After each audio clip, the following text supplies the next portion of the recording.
Alright bro, look, so Baki Do just released, and the insanity meter's already through the roof. I just started watching, and I know a bunch of you are waiting for me to make a video on it. And boy, do I plan on doing that. Cause what do you mean we literally start off with Baki running down the stairs because he's bored, and then got challenged by a heavyweight MMA fighter who has been the champion for 7 years. And all Baki did was grab this man's noggin and shook him up like an unopened ketchup packet, while trying his hardest not to yawn out of boredom. Baki's insanity is not finished, and while I work on this new Baki Do vid, here's an updated compilation of all my Baki videos, so nobody will be in the comments saying, oh my god, JP, you didn't cover this or that. Also look out for the new Wukong vid that's gonna be dropping soon. Anywho, like the video if you enjoyed, subscribe, and hype this video if you're watching on mobile.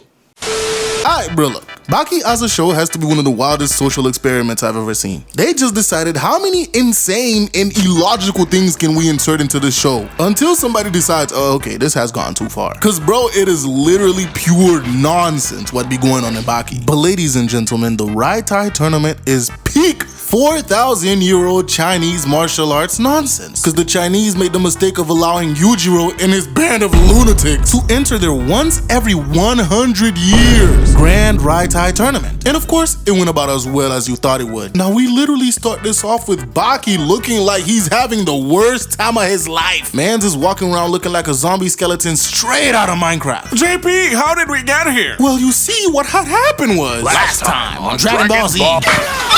Bro got into a fight with Yanagi in the last arc, which was the Prisoners arc, which contains even more Baki nonsense. If you guys want me to cover that, comment that down below and hype the video when you see it. Anyway, these 5 lunatics escaped out of their prison in the most bombastic way they could think of, and decided they wanted to go to Japan to harass Baki and his crew so they could taste defeat. In one of those moments of harassing people, Yanagi and Sikorsky pulled up on Baki, and bro put belt to ass. I covered it in my last reverse jumping video. Go check it out. But in the process, bro got poisoned, and this is how we got here. Best Girl Retsu wants Baki to get better, so of course he's taking him to China. For what, you might ask? To enter the Rai Tai tournament, of course. Now the astute of you in the peanut gallery might be wondering, But JP, Baki's poisoned, so why is he getting in the tournament? well, you see, my astute viewer, according to Retsu and Baki logic, him entering into the tournament and fighting strong opponents might be just what Baki needs to be healed. Now be prepared to hear logic like that throughout the entire video, because that's just Baki in a nutshell. Anywho, Retsu winning Baki in the tournament might be all great, but he still has to prove himself. So Retsu goes to convince his master, Ryukayo. And this entire arc and tournament revolves around the people who's gained the title of Kaio. Basically the peak and masters of their martial arts styles. Anywho, Retsu's like, hey bro, he could fight anybody here, not gonna lie. Matter of fact, send him your strongest fighter. And we pan to these bald bastards already sweating. Like bro, Baki is half dead. I don't know what y'all sweating for. Anywho, Ryukayo confirms that Baki was the one that defeated Retsu. And after seeing Retsu's determination, bro had no choice but to allow Baki to show his stuff. Ladies and gentlemen, Baki has a lot of people writing for him, and Retsu is number 2 on that list, bro. Mans is willing to put his head on the chopping block for Baki. Like bro, you can't get better friends than this. Anywho, they introduce the guy Baki's gonna fight by saying he's just been training by punching a boulder his entire life, turning it into a smooth ball. Great! Let's see how well that does against Baki. They also said that he's the next candidate for Kaio. Anywho, they squaring up, and bro is ready. Look at this man's hairline. That shit has to be the sharpest I have ever seen in anime. Meanwhile, Baki's over here looking anorexic as fuck. They face off, and Baki turns to look at Kozue like, just watch, I'm about to humiliate this nigga. I don't think Baki meant to, but bro ended up rage baiting this nigga in the process. Man's got so mad, bro. Look at the veins on his forehead. Anywho, bro immediately goes on the attack, and look at this man's stance. Like, my guy, where are you going? Why is one arm longer than the other? Anywho, bro sees Baki with his arm wide open, ready for him, and he's flabbergasted. So bro throws a punch straight to man's face, only to hit straight air. Baki goes under, hugs him, and picks him up, and bro is going in straight elbow. Mind you, this is an already injured man. Like, why are you attacking him like this? I mean, it's not working, but like, why? The peanut gallery is of course flabbergasted that Baki's not even feeling this. And then Baki puts this man down like he was a child. Like, you just lost every bit of aura you ever had in your life. Bro kicks Baki and hits nothing but air again. And bro gets grabbed by his balls. Oh my goodness, bro. Like, this is embarrassing. Man's got his legs dangling in the air. Like, this is just humiliating. Like, after this, like, you can't go back home to your wife, bro.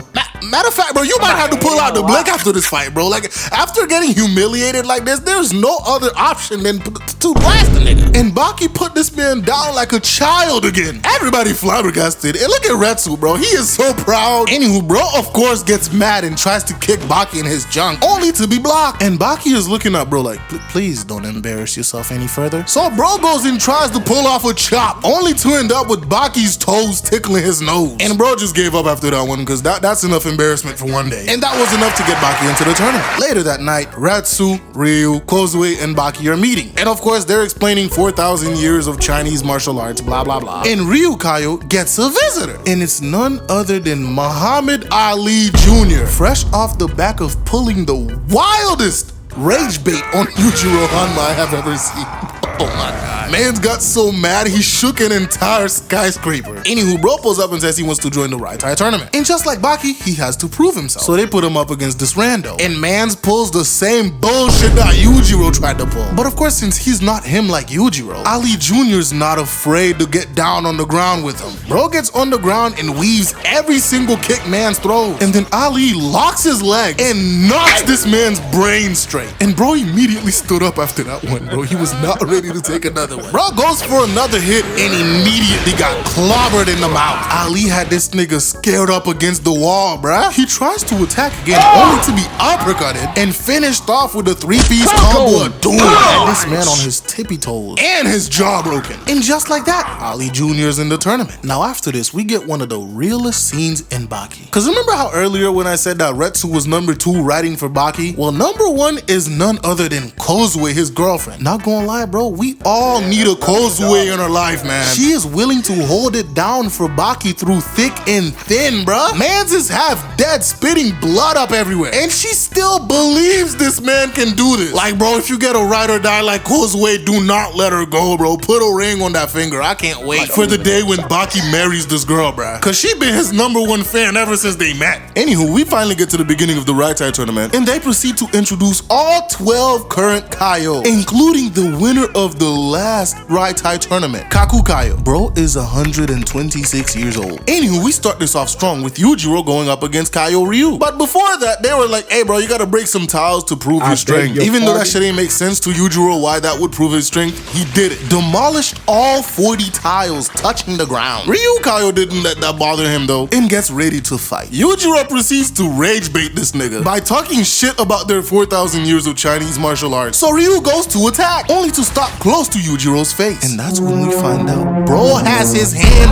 under his face. I don't even know what martial arts this is. And bro's like, hey man, I wouldn't move if I were you. But Ryu did not listen. Bro goes for another attack, and Yujiro proceeds to flip this man. And not only did he flip this dude, but he tore off this man's face and tosses it to the Chinese elders responsible for holding the tournament. Bro took his entire facial features off like that shit was some mask. Yujiro's like, alright bro, I'ma head out. But Retsu comes out of nowhere wanting to fight this man. But his master, who is still moving, stops him and wants to continue the fight. Bro throws the bloodstained towel at Yujiro and tries to get him with the kick, which missed, tearing Yujiro's shirt. So bro said, I bet, and kicks the fook out this man straight in his face, or what's left of this man's face, and downs Ryu with the towel landing right on his face. And just like that, the tournament that was held to show how strong Chinese fighters are starts off with a Japanese monster winning the first round. Anywho, the next fight of the tournament was Muhammad Ali Jr. going up against Kaio Joe. And this man is like 10 feet tall. Like, what are you doing here, bruh? Anywho, bro launches a kick and gets countered by being punched in the balls. Look at the way this man is wriggling on the ground, bro. It's over. Well, apparently not, because bro got back up and man starts throwing hits wildly. Of course, Ali Jr. was just weaving his shit until bro pulls this stance. Like,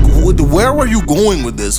Bro, you look deranged. Anywho, bro followed this up with the wildest haymaker I have ever seen. And he's even crying because bro knows he is cooked. This is pure desperation right here. Anywho, Ali counters by rattling his brain and dropping his ass. The peanut gallery was flabbergasted because they really thought he had a chance. And the elders are even worse off, bro. They're like, damn, I can't believe we just took 2 L's back to back. And not only that, mind you, both L's were no hit run, cause Ryu didn't get a single hit on Yujiro, and Joe didn't land a single hit on Ali. So the humiliation is strong with this one. Now Baki is half dead backstage, and we get another scene of the greatest people you ever want to have in your life. Kozue and best girl Retsu. Kozue hates that this is happening, but still chooses to support Baki. Anywho, the next fight is Baki going up against the Poison Hand. Bro steps out to the ring, and everybody's like, yo, the fuck happened to this guy? Bro looks malnourished as fuck. But his opponent pulls up, Kyle Lee, and bro's hands are swollen with poison. Them shits look gnarly, not gonna lie. And literally from the first attack,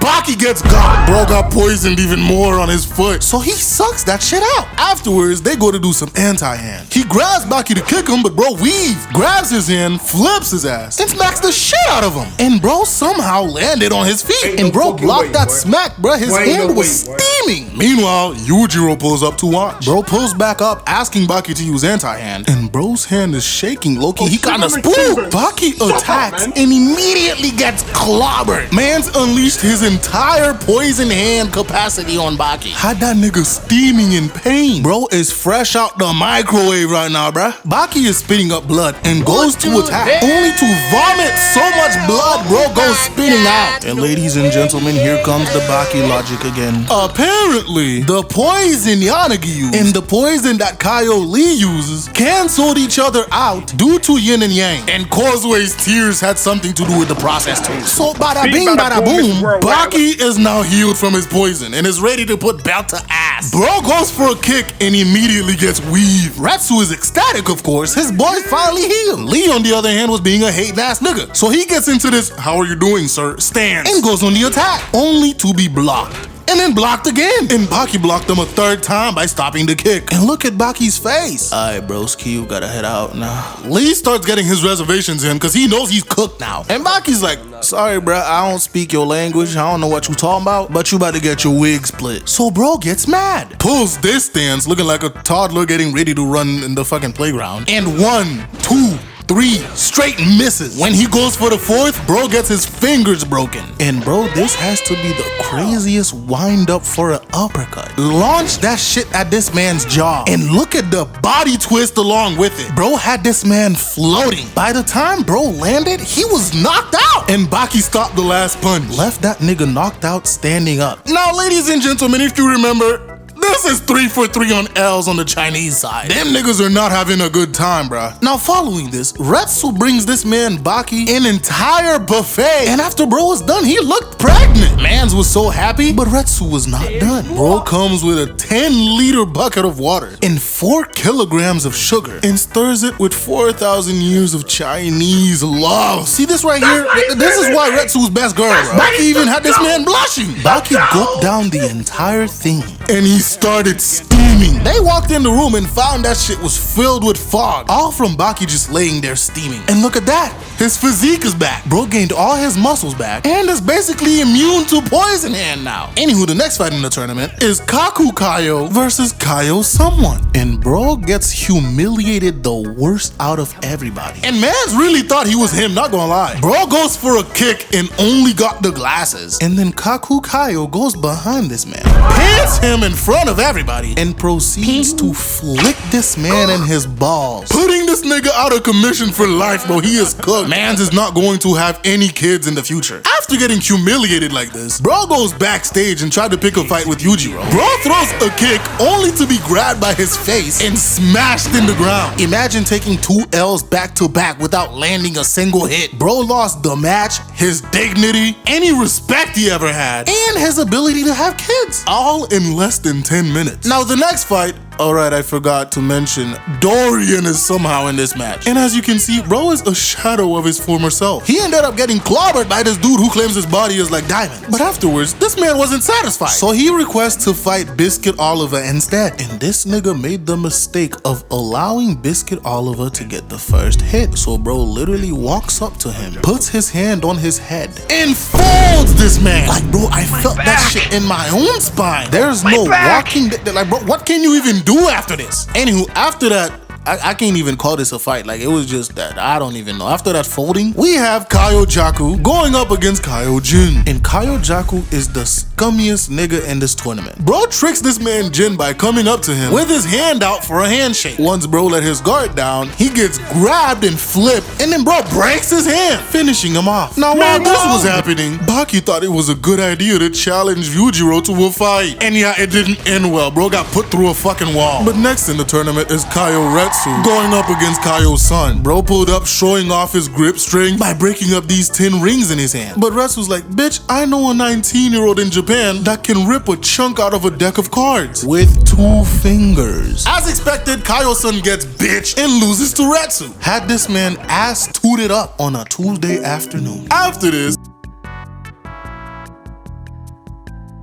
can somebody explain to me why this Chinese team is getting bitched right now? We done lost all matches against the opposite side, except for Retsu. So he blames the 3 elders, asks them to put their hands on top of each other, stabs them, and chops that shit off. Bro said y'all deserve this for raising these weak-ass niggas and giving them the title of Kyo. And he decides, alright, we're changing the rules. We have 2 teams now. The Chinese coalition going up the Japanese and Americans. And bro brings in his son Shunsei and Mr. Hand Pocket over here. The other side agrees, of course, and we get to the first fight. Hand Pocket, who stands up using his fart, going up against Oliver. Now, Hand Pocket is known as Mr. Unchained, and Oliver is known as Unchained. So this was a battle to see who's the real Unchained. Now, Hand Pocket started off strong, dogging Oliver at every turn, cause bro could not understand this Hand Pocket thing that bro was doing. So Oliver decides to copy this man by shoving his hands in his underwear. So bro finally took his hands out of his pockets, gets peeved, and goes crazy on this man Oliver. But Oliver wasn't worried. He slowly took his hands out of his underwear and waxed this man's on his shoulder, knocking this man to the floor.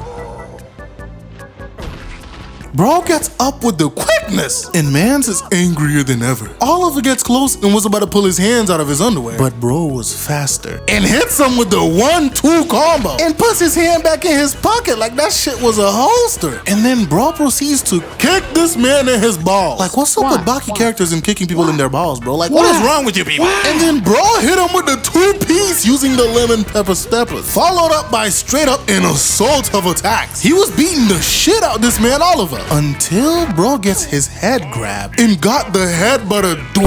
Even Yujiro said he wouldn't want to get headbutted by Oliver. And bro proceeds to do it 2 more times to this dude, finally putting this man out of his misery. Now Kaku was backstage, like one of RDC World skits, bruh. Bro in the locker room like, the fuck is wrong with y'all? We just lost the first match. Shunsei pops up and said he's gonna kill all 4 of them. And bro was eager to get into the fight too, so he went up against Baki. Bro comes into the ring ready to fight, running towards this man Baki and throwing a punch. But ladies and gentlemen, this is where the embarrassment starts. Bro gets weaved, brain rattled, followed by the meanest uppercut I have ever seen. And while bro is collapsing, Baki ends it with a kick.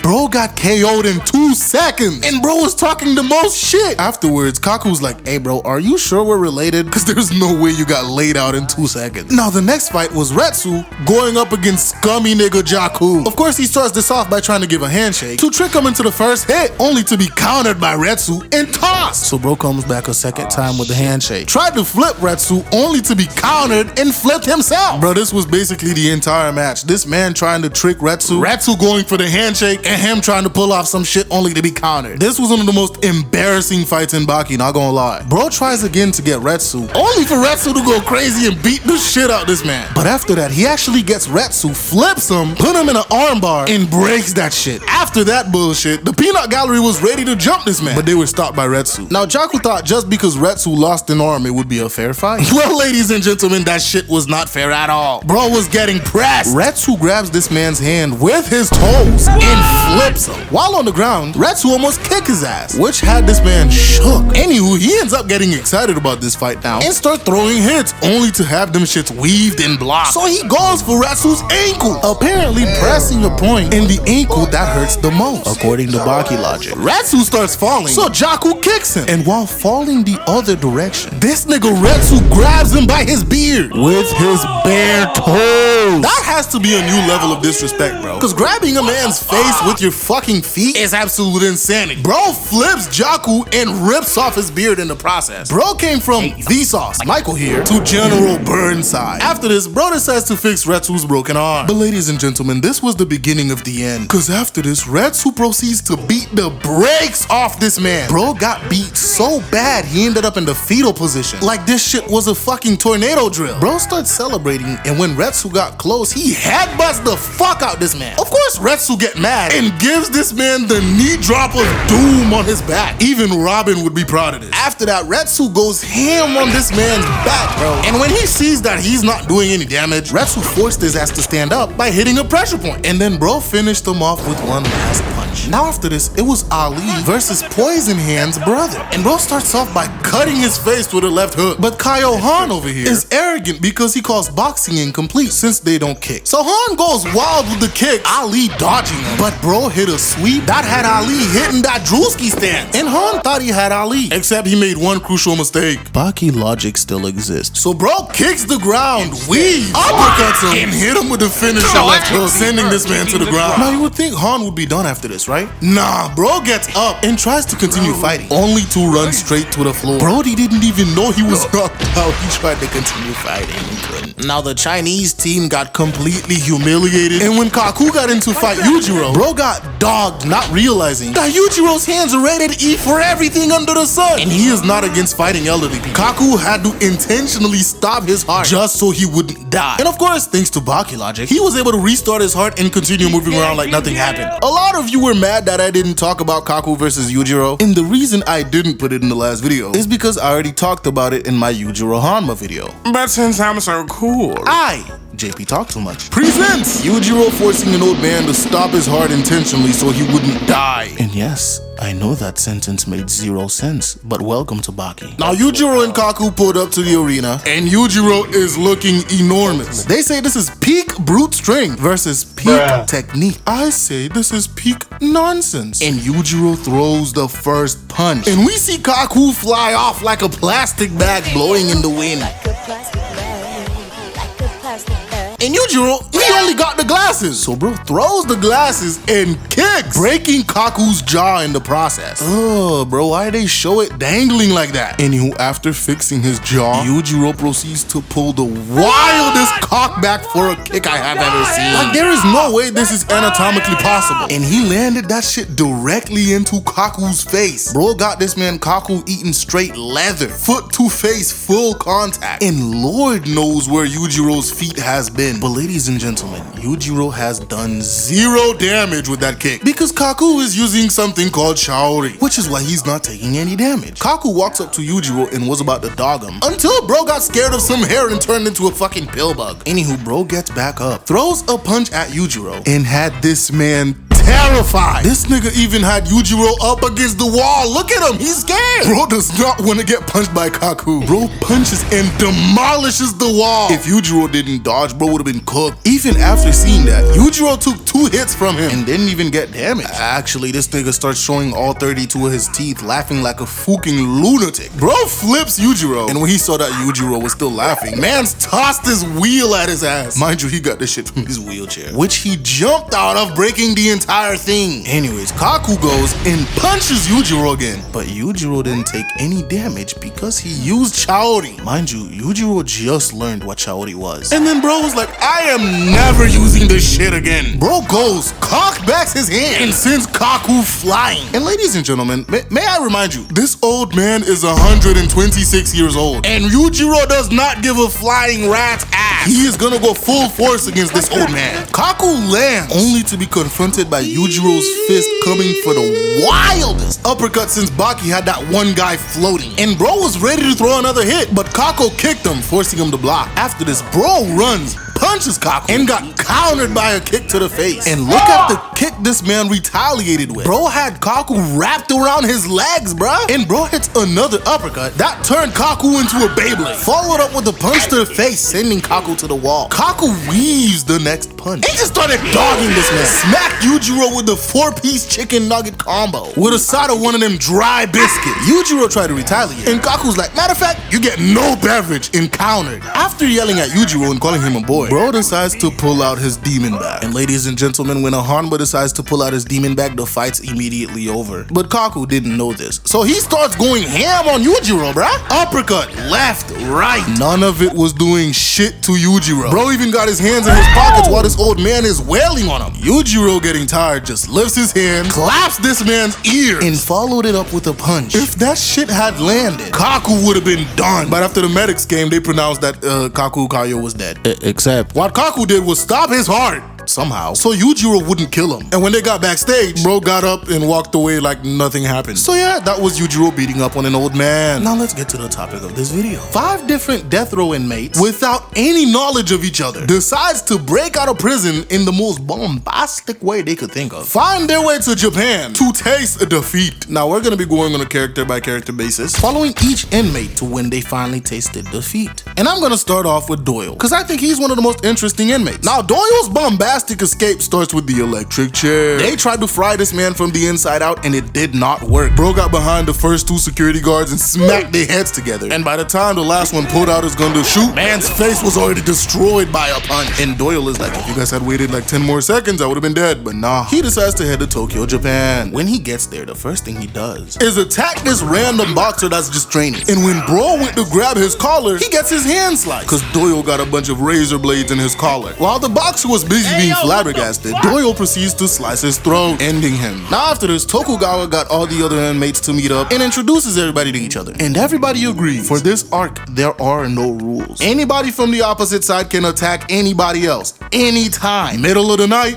doesn't matter. You taking a shit, it does not matter, you getting attacked. Now after this, Doyle decides to pull up to Baki while he's in school. Mans is being lectured by his teacher, and bro's like, your muscles can only get you so far. You will never be able to jump high enough to reach this window from the first floor. Meanwhile, Doyle pulls up using that exact method, bursting through the window. Bro lands and poses. Like, you didn't have to do all that, bro. The teacher pulls up like, excuse me, sir, and got backhanded into oblivion. Baki pulls this fake ass crying act, and then double kicks this man Doyle right along with the desk. And bro just dipped out the window afterwards. Now the next time we see Doyle, bro pulls up on Oliver wearing this female police officer's uniform. Why he didn't grab a male one, I don't know. Bro was just feeling himself that day. He even made sure to put on some lipstick to look good. Now Oliver decided to make the mistake of drinking whatever this man brought him. And when Doyle took off his wig, Oliver was flabbergasted. Like, hey bro, he didn't know. So you're telling me this man got fooled by this 6 feet tall, muscular, strong-jawed ass nigga in a wig. And you was looking at a picture of him. Bro tries to throw the coffee at Doyle, but got countered and had that shit splashed in his face. Followed by Doyle slicing this man with his blades. And this, ladies and gentlemen, is where we notice that this man is wearing some cheetah print underwear. And this is why I decided to do Doyle's story first, because there's some lore behind them underwear, don't worry. Now Doyle starts yapping. And again, look at this wide-bodied, big and tall, built-ass nigga. How could you not tell he was not a female? Beat yourself up. You're not the first man unable to tie me down.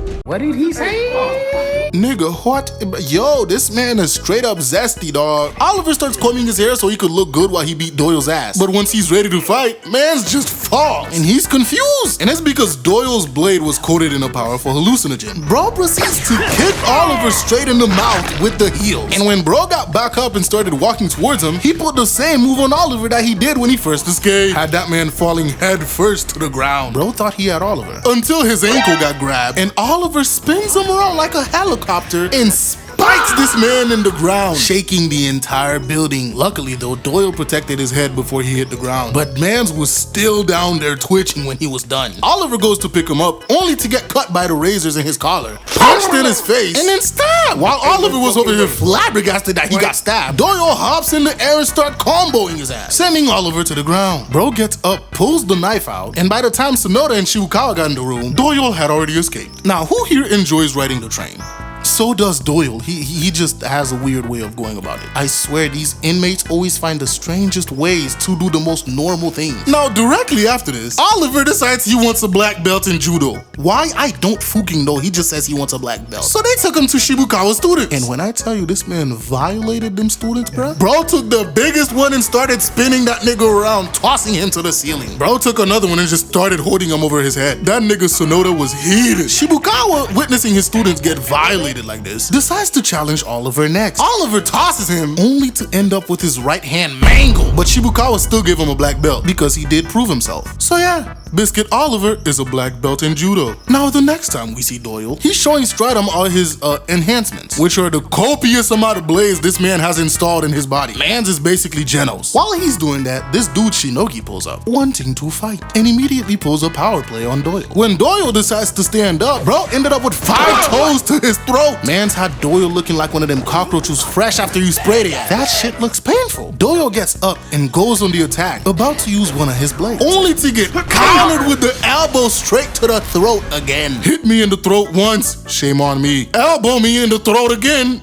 shame on you. Ladies and gentlemen, would you believe that Doyle got caught in the throat again a 3rd time? After this, you gotta go. Or actually, Doyle, pull out the blick, bro. I know you're probably carrying one of them somewhere. Shinogi made the mistake of getting close to Doyle on the floor and got his face blasted for it, knocking his jaw loose. Bro fixes his jaw and gets ready to pull off his ultimate technique. So Doyle takes out all his blades. While they were both standing there in their stances, Shinogi starts losing it because he wants Doyle to attack first so he could counter, but bro's not doing anything. While panicking, he decides to attack Doyle first, only to get blasted in the face. Hey, yo, whoa. Bro basically got hit with a uni beam. Stratum over here was flabbergasted. Bro did not know Doyle had an explosive on him. Now after this, we pan to Baki that night. Mans was about to get some cheeks. Well, he was actually very nervous. So Yujiro pulls up to give some fatherly advice. And bro had Baki spooked, like where did he come from? After giving Baki and Kozue his blessing that nobody asked for, bro walked off into the night like he was Batman. Now the next time we see Doyle, he runs into Retsu. And this will be Doyle's biggest mistake. They go to a bar to have a drink. And bro tried to use that as an opportunity to cook Retsu, only for Retsu to pull a Uno reverse on him and stabs him in the eye with the kunai. And then bro's like,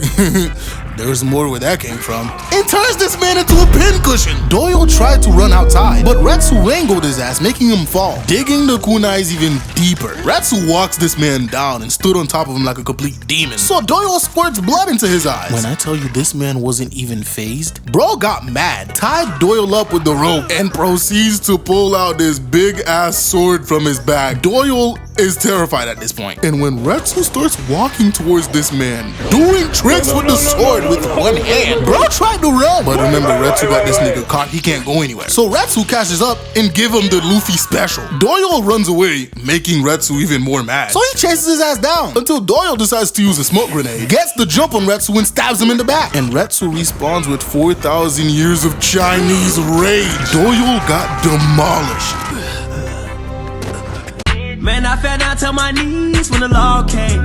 Doyle is on the ground, and bro starts putting in his reservations like, damn, is this what defeat tastes like? Nah, that's not enough. So Retsu starts pulling out something from his pants, a collapsible staff, and man started going wild. But he was just removing the kunai. Doyle, while on the ground, starts yapping, and bro tried to pull the same fire trick that he used on Shinogi, only to end up with Retsu's foot in his mouth. And then he just started whacking the fuck out of him with the staff. Looking at this, bro, I would never want to be on the receiving end of 4,000 years of Chinese rage, because Retsu really went ham on this man. But right when Retsu was about to finish Doyle, he gets stabbed with a needle. And it's none other than Jack coming in for the save. Now after this, Doyle makes one of the most interesting choices in this show. He decides to protect Retsu from these two goobers who tried to rob him. Bro pulled a couple of Uno reverses and sent them niggas packing. Once Retsu wakes up and notices what Doyle has done, he decides he needs to get this man treated as quick as possible. So when bro happens upon a lake, he decides going to the bridge is too much work. Or rather, it's too far away. So he has a better idea. Run across the water. Ladies and gentlemen, this is peak Baki logic right here. Anywho, bro ends up getting Doyle the help that he needs and cooks food for this man. And again, I do not care what you guys say, Retsu is best waifu. Anywho, Doyle didn't stay long, cause bro came back to the dojo, thanks Katsumi and the Shinshinkai dojo for donating their blood and saving him. And then bro proceeds to blow up the entire dojo. Right after that, bro runs into Doppo, and Doppo's like, bro, like it's the darndest thing. Oliver went out for a midnight stroll and got struck by a meteor, and Retsu fell into a crack during an earthquake and died. I guess it's up to me to beat your ass. He throws his hat, and by the time Doyle sliced it, man's had Doppo's entire fist up to his face. After pulling off this power play, he leads Doyle somewhere so they could fight. When they get there, Doppo just starts talking shit and rage baiting the fuck out of Doyle. Bro gets so mad he attacks only to be blocked, and then gets pummeled by Doppo. After this, bro wakes up somewhere to find no one else but Katsumi sitting waiting for him. Katsumi kicks this man in the face, and bro's like, I'm gonna keep knocking you down until you admit defeat. Bro wakes up again and Katsumi is reading this time. Bro tosses the book and told him to come on. And when Doyle attacks, bro gets blocked and encountered by getting demolished by straight feet, dropping him. The next time bro wakes up, Katsumi is getting treated by a doctor. They give him some food, and while eating, Katsumi rage baits him. So he attacks, only to get his foot swept and dropped. And then bro hits him with the final downward strike. When Doyle wakes up again, Katsumi is gone. And the student left there to give him the message tells him, yeah bro, Katsumi said you win. After all of this, Doyle did have a change of mind and became close with Katsumi. And he was planning to leave Tokyo, to which Katsumi helped him out. And that's when Doyle ran into Yanagi, who ended up blinding him completely. After this, bro goes into a cave. And who else but Oliver decides to pull up in the cave. How he found Doyle, I don't know. Alright broski, hand him over. Huh? You heard me, nigga. Hand him over. What? The leopard print, my nigga. Hand him over. I'm here to get him. What? I don't even know what you're talking about, bro. You gonna have to get him from my cold dead body. Doyle throws a punch, which did nothing, resulting in him getting grabbed and given the hug of doom. Bitch ass nigga, you going home with your balls in the wind. Now the reason I mentioned these leopard print underwear is because later in Baki, when Baki goes to prison and challenges Oliver to a fight, he got on the same underwear. Now I was fine with stopping there, but when I went to Reddit, I found this conversation. Somebody says Yujiro also has some leopard print underwear. Somebody else responds, there's only one leopard print underwear in Baki, and Oliver lends it to Yujiro whenever he needs it. Now somebody else came and expanded the lore even more. Yujiro arm wrestled Oliver and won, and apparently for his prize, it was the leopard print underwear that he stole from Doyle. Ladies and gentlemen, I present to you Ryuko Yanagi, one of only 2 prisoners in this arc that actually met Yujiro. Now, how did we get to the point where he's getting his jaws demolished by Yujiro? Well, this is the story of Yanagi. Bro is so dangerous, they put him in a glass cage with nothing but his ass out. They also say that glass is strong enough to handle an RPG being launched at it. So Yanagi pulls up, puts his hands on the glass, and demolishes it. Chops the first guard, and blows the other guy's entire organs out of his ears. And then he heads to Japan. First stop is Shibukawa. They have a conversation, and as a power play, Yanagi throws a boiling pot at this man and has a weapon pointed at his face, telling Shibukawa he ain't shit. Now the next time we see this man, he pulls up to Baki at school. Bro almost catches Baki lacking and had that nigga dodging for his life until Shibukawa pulled up out of nowhere, throws a pot of water at this man, and that nigga was freaking out until he realized that the water is cold. He tried to attack Shibukawa and got his jaws grabbed and spiked to the ground. Feeling humiliated, bro attacked Shibukawa, destroying his glasses and cutting him, cause bro had a tiger claw. After this, Shibukawa was like, yo Baki, help me jump this nigga. And they started jumping his ass. Had that man doing flips like he was Spider-Man.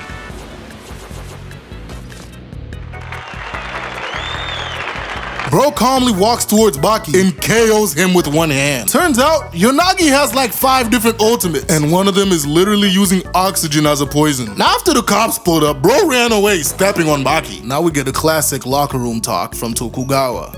You niggas suck. How did you niggas lose? You got your whole hand cut off. And Baki, you niggas, y'all jumped him. How did you niggas lose a jumping? Man, y'all niggas is sorry. He gets grabbed by Hanayama, and he's like, let go of me, nigga. Damn it.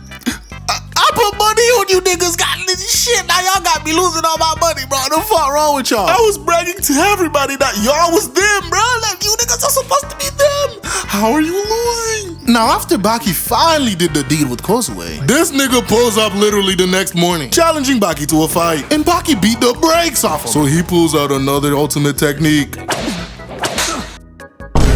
Whip strike. And this, ladies and gentlemen, is when he poisoned Baki. Now, unfortunately for Yanagi, Baki also knows how to use the whip strike and beats the brakes off him again. And an honorary shout out to Kozue for being best girl. She was literally throwing her setup, wanting to help Baki fight. You know, it's the thought that counts. Thank you, Kozue. After Yanagi got his ass beat, Sikorsky decided to pull up too. And unfortunately for him, he also got his ass beat, humiliated by Baki. And then both of them got bitch slapped, making Yanagi cry. After taking this L, Unagi decides to pull up on Doyle while he was trying to escape and blinds him with the poison hand. He wanted to kill Doyle right then and there, but bro escaped into the water. Following this, Unagi got a letter of challenge from Motobe. Bro gets to the park in the middle of the night and got completely humiliated. Bro gets stabbed in the leg with a sword, followed by Motobe demolishing half his mouth. And then bro's like, damn bro, not gonna lie, you kinda suck. I might have to just head out. And this enrages Unagi, so he tries to attack only to get grabbed and tossed face first into this metal playground. And then bro gets his poison hand chopped off before even getting to use it. And when Motobe was ready to go for the killing blow, Yujiro comes out of nowhere, followed by Tokugawa shortly after. Yujiro goes on a yap session, of course, and before he leaves, bro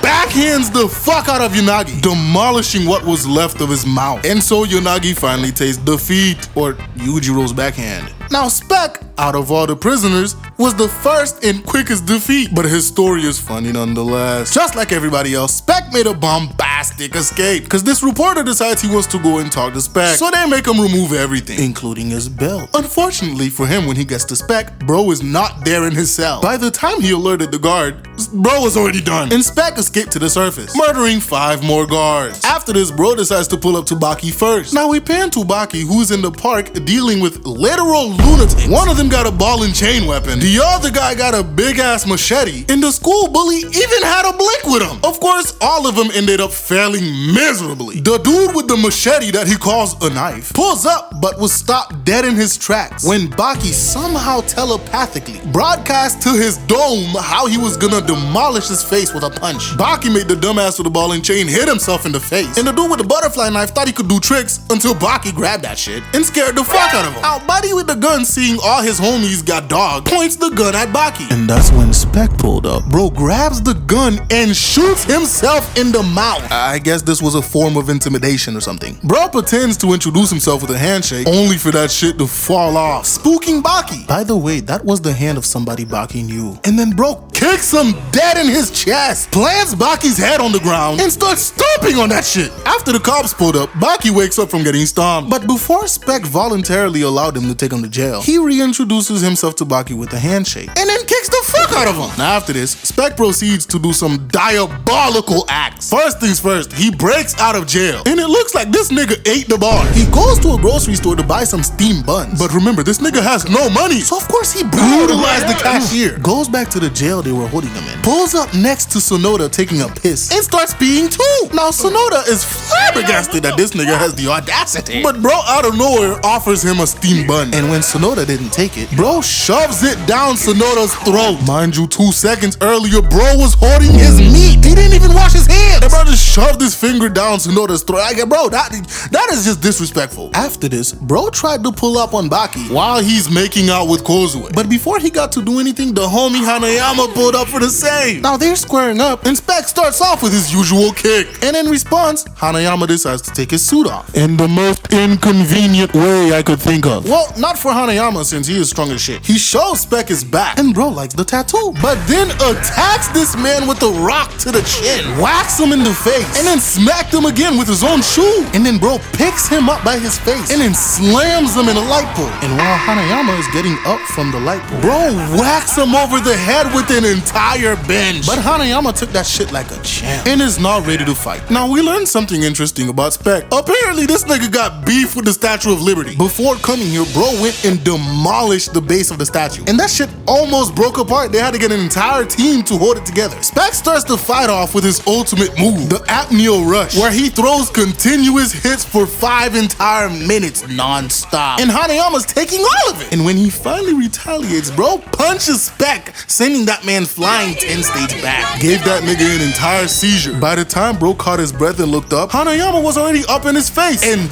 dogs this man, dropping him. And when Spec says he hasn't had enough, bro punches him again. Hanayama walks him down, asks him if he's had enough. Bro didn't even get to respond, and he got his face rearranged. When Hanayama goes to pick him up again and ask him if he's had enough, this nigga pulls one of the most diabolical moves I have seen in anime. Bro grabs a handful of bullets, shove them in Hanayama's mouth, and explodes it. I swear, after that one, I know Hanayama was hearing colors and seeing sound. He left that man smoking. Spec thought he had Hanayama and goes to punch him, but bro got grabbed stabbed, punched into a light pole, and fried! After getting cooked, Hanayama takes Spec to the police. Now when Hanayama gets in the car to go home, that shit would not move. Cause Spec was holding it. He was not done. He flipped the car upside down. While Hanayama trying to get out, he puts his foot on this man's neck. And Spec just starts whacking the exposed part of his mouth with a baton. Hanayama, of course, gets peeved and goes to punch him, only for this man to respond with a blade and shoots off Hanayama's kneecap until the clip was empty. Ladies and gentlemen, this was not the end of it. Bro pulls out another gun,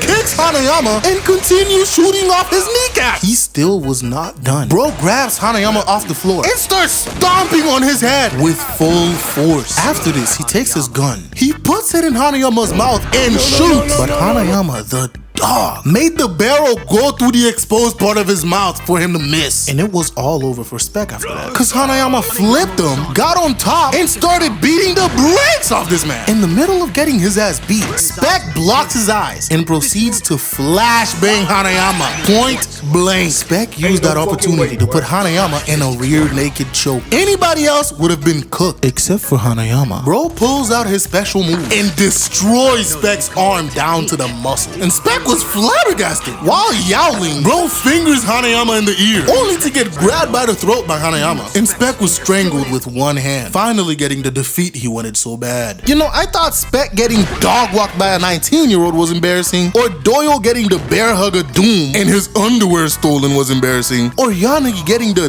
daylight slapped out of him by Baki and getting backhanded into oblivion by Yujiro was the end-all and be-all of embarrassment. But these last two inmates made that look like child's play. Dorian's bombastic escape starts with this man being taken to the gallows and hung. But Bro somehow did not die. Launches himself and kicks two security guards in half, followed by Bro dogging two more with his toes. And then Bro escapes and hung everybody else with one rope. Now the next time we see Dorian, he pulls up to the Shinshinkai dojo, wanting to fight Doppo. Oh shit, unintentional barge. Anywho, Katsumi yells at him to take off his shoes. He does it, but kicks Katsumi straight in the mouth with his nasty ass feet. And while Katsumi is still flabbergasted, Bro jams his fingers in his eye and starts strangling this man with his own black belt. While dangling, Katsumi retaliates with a kick straight to the snaz, followed by a straight knee to the dome, dropping Dorian. But that was not enough to take out Dorian. And Bro responds with a floorboard to Katsumi's throat. And then he tries to walk out, but that's when Ratsu pulled up. Hey, where you think you're going, big dog? Take your head back to the middle. So Dorian pulls a crying trick and launches a...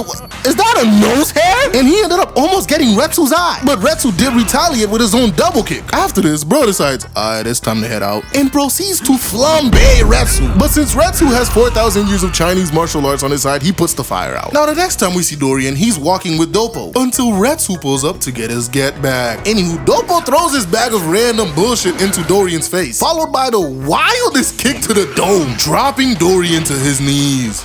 Man, I fell down to my knees when the law came. Bro tried to fry Doppo like he did with Retsu, but Doppo pulled out his ultimate defense and that shit didn't work.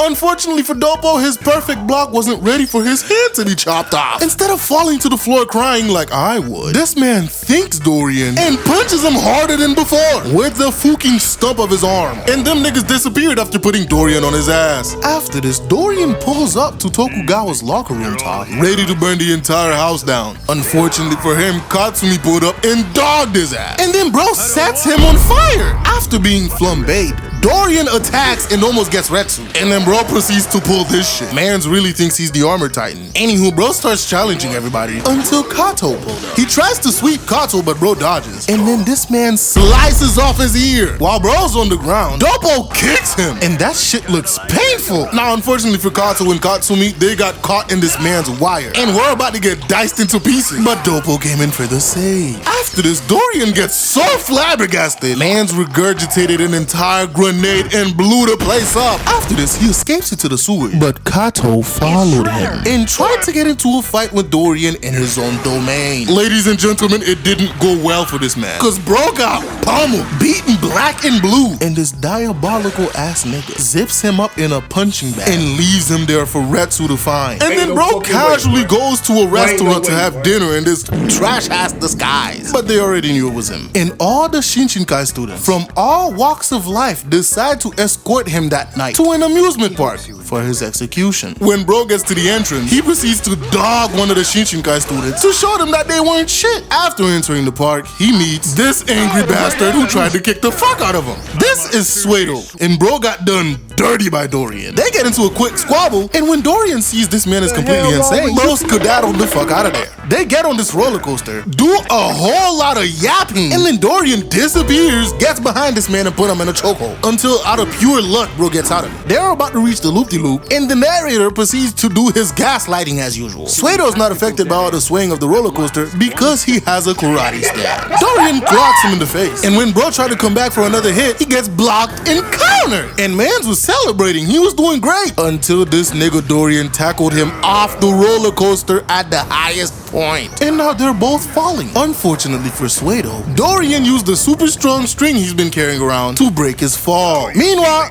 yeah, Suedo's laid out. That nigga is cooked. While Dorian is laughing his ass off, Katsumi pulls up, followed by Retsu and Doppo. And that's when we find out that Dorian is a Kaio. Anywho, Doppo decides it's time to beat the brakes off this man. And bro immediately gets to work. And I cannot, for the love of all that is nonsense and baki, know why these people chose to make this CG. Anywho, Doppo breaks the cast on his arm and dogs Dorian straight to the face. And everybody else is flabbergasted because his arm's back. Turns out he went to a back alley doctor after it was chopped off and reattached it. Anywho, Dorian gets ready to fight. And bro, look at the size difference. This man is a mountain. Doppo throws the first punch, dogging this man, making him regurgitate an entire wine bottle that had acid in it. Anywho, Dorian throws a kick, got swept, face bomb, and hit with a finisher. Psych! That nigga missed, and Dorian tried to come with the finger only to be parried. And here they go with this bullshit CG again. Why does Dorian look like he has the meanest case of scoliosis right now? They go at each other and Doppo weaves, dogging Dorian in the process with a kick. Had that nigga's mouth going sideways. After this, Dorian's like, you'll never beat me because I know 4,000 years of Chinese martial arts. This nigga really think he's Retsu, bro. You're not him. Anywho, Doppo tests Katsumi's reflexes against Dorian. And this nigga used that same rock to blow dust in his eye, thinking that'll help him, only to be countered. And then Doppo starts dogging the shit out of this man,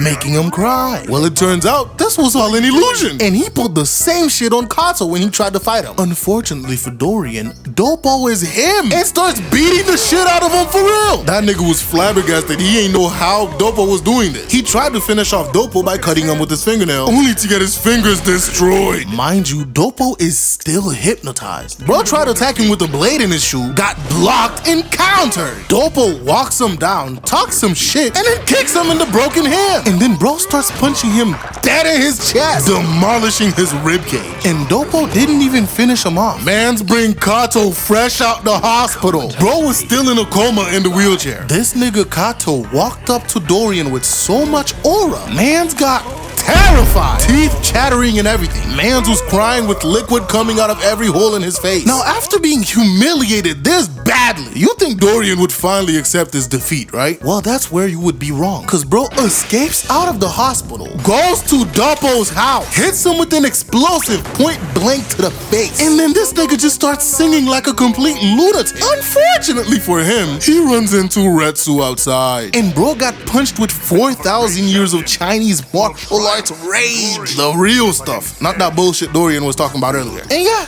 Dorian got punched so hard, his brain reverted back into a child. So yeah, that was Dorian's defeat, not to mention he got bodied when he went to the Raitai tournament. But next up, after Doyle, we have who would be considered the cockiest inmate, Sikorsky. Now, Sikorsky has a thing for peeing on people. I don't know why, because literally after he escaped, he completely clobbered Russia's best athlete. And his way of telling people that he's going to Tokyo, Japan is somehow writing it with pee on the wall. Anywho, bro gets to Japan and immediately starts wreaking havoc. Tokugawa was talking to this dude, and bro saying if there's a ring and a paycheck, he'll fight anywhere. So Sikorsky pulls up, puts some plates on his head, and when bro got mad, man stabs him in both his hands, followed by carving his fucking face. And then here goes this nigga. A match is a match, nothing more. Anywho, they're loading bro into the ambulance. His mentor tried to attack Sikorsky, only to be weaved, countered, and then dropped on his knees. And then bro made the mistake of talking shit afterwards, talking about some by the time I'm done with you. Well, by the time he was done with that sentence, nigga had two big ass Russian boots heading straight towards his face. And then bro goes and carves his face too. That's like Sikorsky's special move, bruh. After that, Tokugawa took all the inmates to meet up and introduced their opponents and each other. Following that, Sikorsky gets jumped by Kanji Igari. Oh yeah, that's the name of the mentor guy. He did show up earlier in Baki during the underground tournament. Fought Baki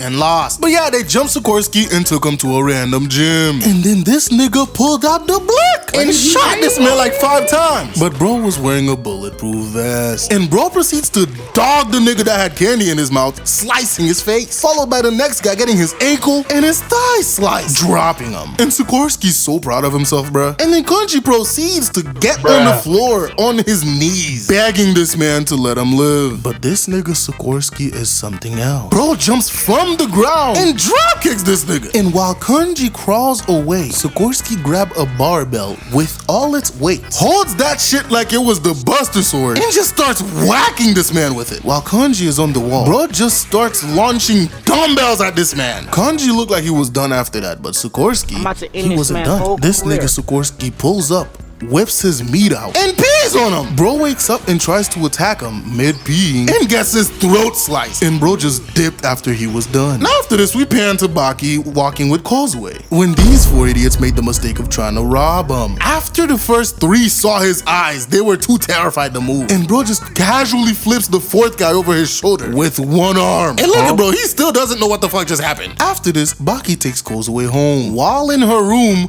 Kozue gets a visitor. And bro tells her, make one noise and both you and your mother are dead. And then he made the mistake of giving her the chance to yell for Baki. And bro immediately gets a foot to the face. After that, bro grabs him, headbutts the fook out of him, and then tossed his ass out the window when Sikorsky tried to go for an attack. But unfortunately for Baki, Sikorsky accomplished what he came to do: kidnapping Kozue under the orders of none other than Yujiro Hanma. Now after this, they show you how much of a dog Oliver is by tanking shotgun shells and punching a man so hard out of a fucking window that he died before he ever landed. And while on a ride with Sonoda, bro just hops out the moving car to go see an old friend, none other than Yujiro. Meanwhile, Baki also gets there and finds Kozue. Now before this, Sikorsky made the mistake of trying to fight Yujiro and almost lost his fucking life if Oliver didn't come in for the save. Now Baki shows up, gets immediately pissed, and attacks Sikorsky, but he blocked and still got pushed back to the window. Then Baki pulled up again like the rebound king with another punch, cracking the window, followed by a roundhouse, an uppercut, and a punch. Bro was so mad he did like 3 different hits in one frame. And bro just kicked Sikorsky out the window. All of us like,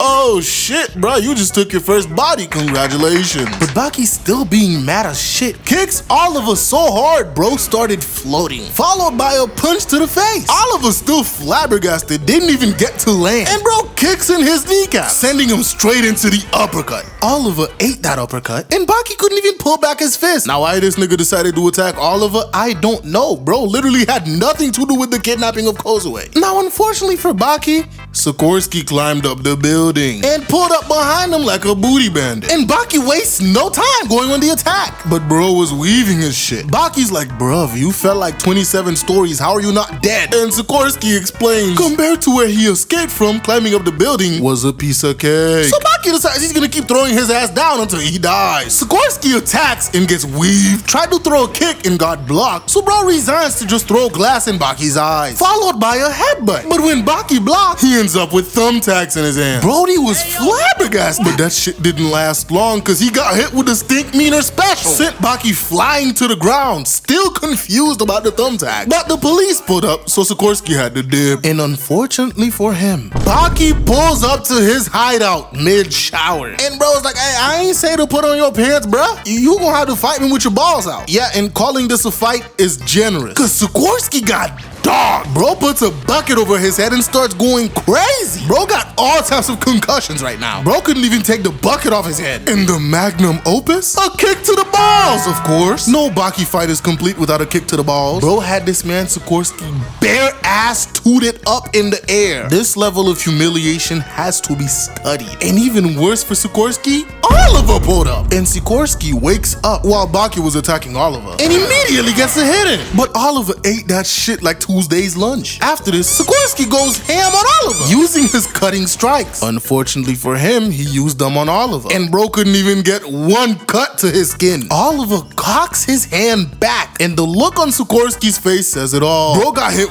once and sent flying through the window. And this, ladies and gentlemen, was the beginning of the end for Sikorsky. Cause after this, he gets into a squabble with none other than the greatest steroid abuser since the Liver King, Jack Hanma. And Sikorsky was sweating before the fight even started. They go in this bathroom and Jack throws the first hit only to be weaved and countered with a kick to the face. While this nigga Sikorsky is hanging from the ceiling by holding onto the sprinkler head using 2 fingers. Jack is like, I bet! And bro starts yanking his ass. But Sikorsky was not gonna go that easily. Bro starts kicking the fuck out of this man's face. Jack finally gets his ass down and immediately gut checks him. Now after this, and I cannot for the life of me tell you why, these niggas hop into a random telephone booth, completely ignoring the nigga that was talking to his shawty, and they just start throwing hands. Sikorsky was elbowing the fuck out of Jack, followed by knees straight to the chin. When Jack finally throws a punch while getting headbutted, he breaks the glass. Sikorsky tried to run, but Jack uppercuts the fuck out this man, sending the entire booth flying. It lands on its side, and Jack picks up Sikorsky by the collar, landing another punch straight to the chin, flipping the booth upside down now. Mind you, there is still a random NPC in the booth. Afterwards, Jack's lanky ass just steps out, and they take the entire booth into the underground arena. Bro immediately goes in fighting Jack, and mans was getting it in. Bro was hitting up elbows, kicks, he even pulled off his Stink Meaner special until Jack picked him up and threw him into the peanut gallery. Jack walks him down and kicks him into the crowd. Not before Sikorsky took a nail to use later. When Jack told him to bring his ass back here, mans grabbed a random person's cane to use as a weapon. Bro ends up stabbing Jack, and that shit resulted in nothing. So bro drops the cane and throws the nail into his face. And Jack, this demon, catches it with his mouth. And bro just starts chewing that shit, spitting it back out. And Sikorsky was just flabbergasted, bro. He didn't know how the fuck that shit happened. After this, Jack just walked out of the ring, tagging in Gaia. And this, ladies and gentlemen, is the final nail in the coffin for Sikorsky. If you guys don't know who Gaia is, he is a master of environmental combat, and the only person other than Yujiro to bring Baki closest to death. Bro gets in the ring with Sikorsky and ends up humiliating him. Not only did bro attack him with other people's teeth, but bro was psychologically fucking with his mind. He throws a bunch of sand in the air and completely disappears. And this nigga just starts messing with Sikorsky. Bro was punching him, tapping his shoulder, kicking him in the shin. Man's even grabbed his balls at one point. Had this man Sikorsky fighting ghosts and ghouls cause bro was not hitting anything. It got so bad, Sikorsky was cowering on the ground in the fetal position cause he didn't know when or where Gaia was gonna attack next. After Gaia did a bunch of counting down to psych him out, bro finally gave up, crying like a little bitch, telling Gaia to stop hitting him. And that, ladies and gentlemen, is how each death row inmate tasted their humiliating defeat. In the show Baki, the word menace is synonymous with breathing. That show is filled to the brim with straight up menaces, like Yujiro. If you know the heinous things that this nigga has done, yeah, you'll understand. We also have niggas like Retsu who decided to run on water for some reason. Like, who are you, nigga? Jesus? Like, bro, this show is so weird. And they will sit there and try to explain it all with martial arts, which is straight up bullshit. Telling me this man Yujiro walking through glass and it popping back in place can be explained with martial arts, bro? Yeah, bro, you have to turn off a portion of your brain to watch Baki. Anywho, today we're gonna be looking at some instances where Baki was straight up a fucking menace. And the first instance we're gonna get into is Baki making a joke of Ali Jr. Alright, so this whole thing started with Ali Jr. being a fucking simp. He saw Baki enjoying his time with his girl, right? And this nigga instantly starts hating. Like, bro, I should really throw his ass on Mount Hatemore for that shit. Cause wow, how do you see somebody enjoying their relationship and decide you wanna take their girl? So yeah, Ali showed up with his ego over the fucking moon, saying he's gonna beat Baki in the tournament and take his girl. And not gonna lie, bro, Baki is the realest nigga ever. Ali goes to Causeway to simp, saying that she's the prettiest girl that he's ever seen, and he wants to marry her. He's saying that it's her job as a woman to pick the #1 guy. And then this nigga kisses her. This is what I mean when everyone in this show's a fucking menace. But after all that happens, right? This nigga sees Baki and Kozue kissing in the park. And here go his hating ass. Excuse me? I need to talk to you, homeboy. Baki, I'm marrying Kozue. Is this nigga serious? Like, bro, this nigga has the audacity to come out of nowhere while they kissing and just declare that he's marrying this nigga's girlfriend. And Baki being the little menace he is, he's like, hey bro, you don't have an ulterior motive, do you? You know, like pissing me the off? And then here he goes, I'm approaching Kozue as a man. And this is why I say Baki's the realest nigga alive. Baki responds, hey yo, Kozue doesn't belong to anyone, homeboy. Kozue's like, hey, what do you mean? I'm your girlfriend. And Baki responds with this. 2人の間にだけ交わされた約束で他の異性は一切関係ない誰だって梢を好きになれるし恋人にしたければ申し込んだらいい Like, on God, bro, Baki is real as fuck for saying that. Anywho, after a bunch of bullshit happens, we get to the fight. Ali enters the arena and is waiting for Baki to come in. And out of nowhere, this thing lands in the arena and it creates a bunch of smoke. After realizing who's coming up from the smoke, Ali starts shitting his pants. And they finally show you who's in the dust cloud. And it's Yujiro head ass. Like, bro, Ali accepted death at that point. But Baki told his ass to move out of the way, because that's his spot. And Yujiro, deciding he's the ref now, says this.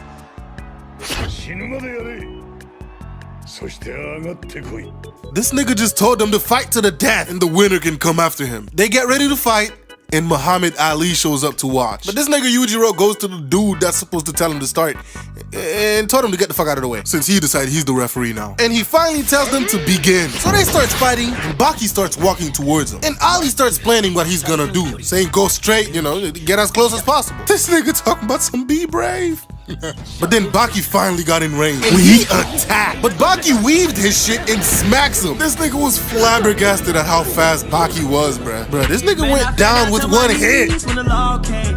When he finally woke up, Baki's like, hey bro, do you want to continue this? Or, you know, are you done? So he quickly gets up and is like, oh my man, I messed up. That knockdown was your only chance. Bro, look at Baki's face. Yeah, this nigga don't care. Still don't care. I don't. But Ali said he's come to his senses and is ready to battle to the death, which was the biggest mistake this nigga could have ever made. You do not tell a menace like Baki that you are ready to fight to the death. This man Baki has been facing death since he was a child. So Ali starts, you know, prepping himself up and is saying that he's gonna kill Baki before Baki even gets the chance to kill him. He's jumping up and down and, you know, making declarations. And bro, Baki does this man so fucking dirty, bro. He kicks this nigga in his junk. He keeps kicking. This nigga was sitting there talking, but he kicks him. Well, we know he's not gonna be having any kids. Every audience member was shocked, like, bro, Baki really just kicked this man. Ali falls to the floor like, hey, yo, what the fuck?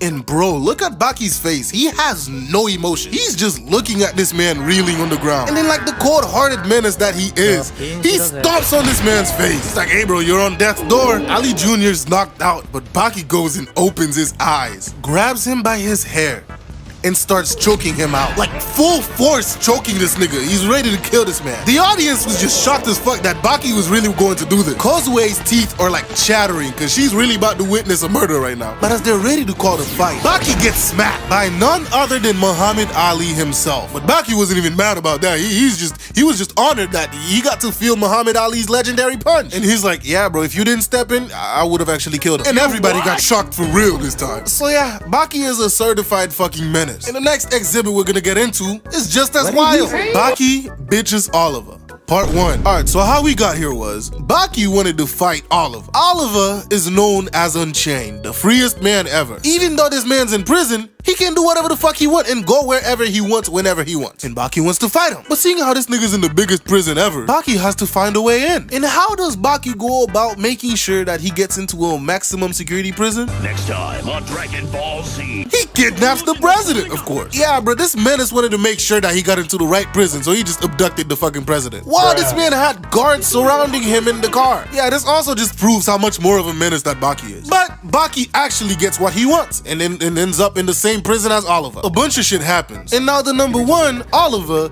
is fighting the #2 in the prison, Guevara. They're doing this thing with the handkerchief and throwing punches. Whoever lets go of the handkerchief first loses. Now before this fight started, Oliver decided to bring his girlfriend out to watch the fight. And, yeah, bro, that's his girlfriend, Maria. His strong ass had to bring her ass out with the whole bed. She looked like she's wearing the bed sheets for clothes anyways, but that's not the focus of this video. As they're fighting, Baki is like, man, what the fuck is this bullshit? These niggas sitting here playing games like a bunch of little fucking kids. This shit is boring. And this is when he decided to go and be a menace and disrespects Oliver. Baki goes and gets in the bed with his girlfriend and just starts sleeping. No. This nigga Oliver was shocked, like, hey, yo, what the fuck are you doing? But Maria's like, oh, nah, nigga, what the hell are you doing? You sitting here glazing this fucking handkerchief like a fucking kid out here playing games and shit when you're supposed to be fighting. That shit was so boring that this kid fell asleep. And bro, this nigga's face, bro, he's like, yo, what? And then she finally says this. A fight between real men should be a knockdown brawl. Seriously, what else is there? She kisses Baki. Oh my god, this man is a straight up fucking menace, bruh. And that's not even all, bruh. Baki gets out of the bed and starts rizzing up Maria. And you were so warm. Bro, this nigga Baki literally got in bed with Oliver's girlfriend and then rizzed her up afterwards. She was blushing and everything. Yeah, bro, this show's full of menaces, but Baki is just a menace among menaces. But that's not even the only time that he decided to troll Oliver. Our next exhibit is Baki bitches Oliver. Part 2. So after being in the prison for a little bit, Baki decides, you know what? I want to be unchained too. I want to troll this nigga. So while the guard has them standing for, you know, their morning roll call, Baki's like, hey bro, can I go outside? And all the other prisoners are looking at this nigga like, ain't no way he just asked that. Because first of all, you're not even supposed to be talking. And here he goes, all I want to do is go outside and get a little fresh air. The guards were shocked. The guard is so shocked he couldn't believe what the fuck he was hearing and decided to, you know, make sure he heard it right. But Baki kicks this nigga in the head, jumps behind the other one and claps this nigga's ear, and then jumps off the fucking balcony. The other guards come to shoot at this man, and he's just sitting here dodging the bullet. Like, bro, this nigga swear he's Spider-Man, bitch. Anywho, he runs and kicks the door, and 3 guards were just waiting for him. They shoot, but that nigga already dodged and, you know, smacks all 3 of them back to back, and takes the keys to open the door. And he finally gets to the courtyard. But the warden and a couple of guards were waiting, and he's like, hey, homeboy, you're not getting anywhere. This is as far as you go. He gets the guards to surround Baki, and he's like, exactly how the fuck did you think you were actually gonna escape? And Baki's like, nigga, I already did. And then the warden's glasses starts breaking. And Baki's like, yeah, bro, I broke them shits like a couple minutes ago. And he shows it was when the warden got close to him. And then he's like, yeah, bro, and it wasn't just you. And he shows that he took the second button of each guard's uniforms off. Them niggas was flabbergasted. Even after showing him that, here goes the warden. Go on, boys. Shoot him in the knee and teach him a lesson. I used to be an adventurer like you. Then I took an arrow in the knee. This man literally told the guards to shoot this nigga's kneecaps off. Anyways, the guards were too scared to even do anything. And Baki's like, that's tough, buddy. Look at that. Even your guards are too scared to do shit. They realize that they're the real hostages here. I could kill these niggas whenever I want. And Baki's like, all right, here's how it's gonna go, bro. You're gonna put your arms around my shoulders. Now, nigga. And we're gonna walk out of here like we're best buddies. And the warden had no choice but to do what he said. After Baki steps outside, he takes a little deep breath and is like, yeah, I'm ready to go back in. So go ahead and cuff me. Yeah, I just wanted to see if I could do this shit or not. They put the handcuffs on Baki. And then here comes Oliver coming out on his motorcycle. He gets off the motorcycle and the warden is like, oh my god, this guy's angry. And Baki trolling is like, wow, look at that. I went outside when I pleased without using a weapon. Oliver's like, Michael, take off this nigga's cuff. Oliver's like, resist all you want, but I'm gonna beat your ass. And then Baki screams, nigga, do you know who you're dealing with? Grab some food and try again. And bro, this nigga Oliver got mad, bro. The veins on his face started popping out. Them shits was coming out the party, bruh. And then Baki's like, dang, must be tough to be an adult, having to hold in your flaring anger just to protect your dignity. Oliver's like, man, look, all I said was, I didn't get to eat breakfast. And then Baki says this. Even I could leave this place just the same way as you can. Ho, brother, whoa. Now, you got too much dip on your chip, huh? I mean, I don't feel like a captive. Ain't no fucking way, boy. Boy, ain't no way, boy. And I don't think I need to stay outside to prove it. Bruh. Let's go back in, Warden. It's ridiculous. Not feeling like you're truly free unless you're the most free person in the world. Just seems like it would keep you all chained up. Hey, yo, what the fuck? This nigga walks away saying, poor thing. Bruh. Oliver got so mad he threw his fucking bike at the wall. So yeah, bro, Baki is a fucking menace among menaces. This man is right up there with his dad, Yujiro. I haven't seen the newest season of Baki because I turned off my fucking Netflix subscription. But when I do, I might make a... Actually, never mind, bro. Too many people already made a video on it already. Today, we are covering the father, who is 100 times worse than Baki. Yujiro Hanma is by far the most disrespectful anime character that I've ever seen. From committing heinous crimes, going to war with countries, and having hands rated E for everything under the sun, you can't possibly tell me there's any other characters more disrespectful than Yujiro. But if you don't believe me, today I will be proving you wrong. But before we begin, please make sure you're subscribed and turn on that notification bell because some of y'all don't be getting the notifications when I upload. And if you want some extra perks from the channel, become a member and support me. But without further ado, let's get into it. Yujiro is known as the strongest creature on Earth. Notice how they said creature and not man. Yujiro is at the tippity top of the food chain in Baki. I mean, when you have the power to stop an earthquake with a punch, you deserve that spot. But before he was the strongest, he had to be born. And bro, this man has the strangest birth story ever. The moment that his body was ready to come out, like he ain't care how long he has been in the womb, he wanted to come out. And bro came out the womb barking orders, telling the midwife who was delivering him to be careful. Like, bro, imagine pulling out the womb disrespecting people. And he did not stop there. Bro proceeded to suck his mother dry, drunk all her milk, bro. She became so terrified of giving birth after Yujiro that she shaved her head and became a monk. Imagine traumatizing your mother to that level. Bro was a walking problem from the moment he was born. The moment Yujiro came out the womb is the day the biggest menace to society was born. Well, after his father Yuichiro. Turns out that guy was just as much of a problem as Yujiro. Maybe even worse. Because his most famous technique is using his opponent's bodies as nunchucks. Bro was swinging around full-grown men like they were nothing. So Yujiro had some big shoes to fill. Later on, around 16, Yujiro decided, damn bro, I need some money. I don't got no hoes, no bread, bro, this ain't it. So he became a paid mercenary. And he was damn good at his job. Bro joined the Vietnam War and had the US terrified. And this also brings us into chapter 2. If traumatizing his own mother after his birth wasn't enough to make you realize how much of a menace Yujiro was, during his war days, he meets this lady Diane. And bro came out the jump disrespectful as hell. Like I said, his hands are rated E for everyone. This is what he says to her when he meets her. I could peel your skull like an orange right now if I wanted to. My guy, you have 0 riz. That is not how you get the hoe. Anywho, she chose to follow him. But later on, turns out she was a spy and a traitor. Yujiro did not like that. Graphic content warning before I even continue, because Yujiro is a heinous man and he does heinous actions. Yujiro proceeds to grape her, giving us Jack Hanma. She also shaved her head and became a monk. Yeah, the Hanma bloodline is a walking problem. Yujiro is so much of a problem, the US has a treaty to not go to war with him because they would lose. Anywho, after his war days, Yujiro goes around disrespecting everything and everyone that comes in his way. After defeating the US military, Yujiro was like, damn bro, this shit boring bro, ain't nobody to challenge me, everybody's weak. Then he had a revelation. His daddy, who was a Hanma, is a threat to society. Him, who's a Hanma, is also a threat to society. So he decides, hey yo, I need another Hanma. So Yujiro goes shopping for a bride. Bro pulls up to a party, finds Emi, who was married, and just glared at her from across the room. And this crazy, nothing going on upstairs lady was swooned by this dangerous man looking at her. Had her panties dropping and everything. Emi's then husband did a dance with death by messing with Yujiro. Bro threw sauce on his fit.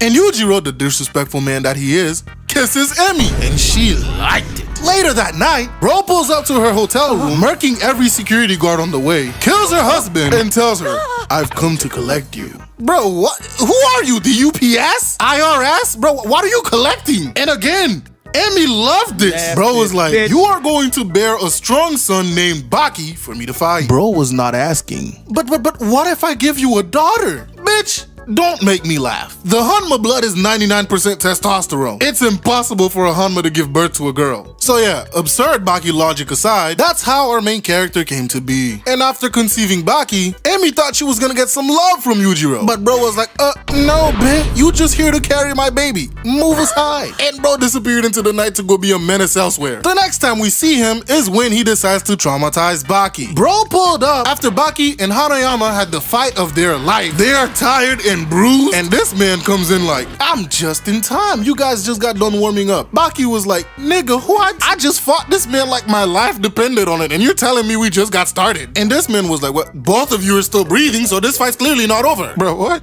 This man really said that this fight isn't over until somebody is dead. Hanayama tried to fight him, got both his legs broken and disrespected. Then he bitch slapped Baki into next Tuesday. And when Hanayama tried to come back for round 2, bro ragdolled him and walks out the same hole that he made when he came in. If this isn't pure disrespect, I don't know what is. But the next disrespectful act that Yujiro decided to do is when his best buddy Stridum comes to him and told him that Baki defeated Gaia. And just to prove a point, bro tells the Prime Minister that he's coming for his head. Pulls up to his estate, demolishes his entire security team, pushed back 100 of them, reaches the office, and look at how this man palms the Prime Minister's head. Yujiro was like, damn, ka, if it was this easy for me to pull up and touch your head, you might find it hard to sleep at night. And bro, the Prime Minister fired all his security, bro. Like, bro, this man, Yujiro, exudes disrespect. Like, I don't even think Yujiro pays for his food. Bro just pulls up to a restaurant, eat, and leave. What are you gonna do? Ask Yujiro to pay?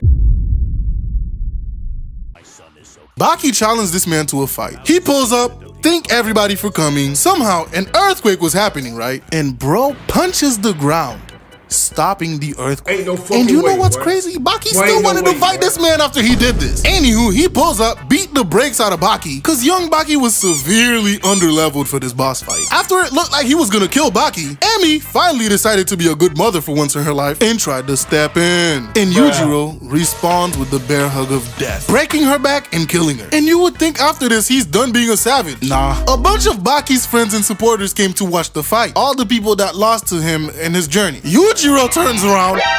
Whoa, whoa, whoa, whoa, whoa, whoa, whoa, whoa, hey. And starts running the fade with every single one of them. Well, I mean, it was a one-sided massacre, but bro just started beating the shit out of everybody. It just left when he was done to go spread his malice elsewhere. The next time he pulls up to Baki when he's 18, after this dude just became a champion. Bro pulls up after Baki's fight and knocks this man out with one finger. Like all the training and fighting that Baki did for those 5 years meant nothing to this man. Anywho, you know how some people can't have a good rest unless they read a good book or, you know, listen to some music or watch a video, yeah? Yujiro decides to stop at a random boxing gym, blocks the exit, made a complete joke of the champion boxer, and beat the daylights out of everybody there. And here goes Yujiro. At least I can sleep good tonight. Bro, what? Man's decided harassing a bunch of random boxers was how he was gonna get his good sleep. Yujiro is honestly something else. Like, this man's disrespect has no bounds, and neither does he have any boundaries. Baki was finally about to get some ass one night, and when bro turns around to look at his girl, this man Yujiro is standing there in the middle of the night like some booty bandit. Who knows where he came in, what window he came through, what door he opened. But bro was there waiting for Baki to start or some shit. And even Baki called him a weirdo. And then here goes this nigga. Do it, Baki. Do it. Morning, noon, and night. Do it. Before you eat. And after. Like, bro,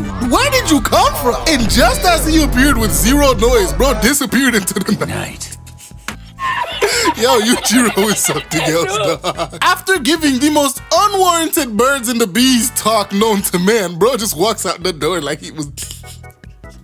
Bro really walked out the door like this shit was just a normal Tuesday. Anywho, after this, bro pulls up to where Motobe and Yanagi was fighting, disrespects Motobe by breaking his sword, and backhands Yanagi's jaw off because he didn't want to admit defeat. And bro just walked off into the night like he was Batman. I want him to replace the man I just folded like a suitcase. He was not lying. Before the scene, Yujiro pulled up to the tournament unannounced, looks at a random fighter, and decided to fold this man like some laundry, breaking this man's spine in half. This man, Yujiro, is a true monster.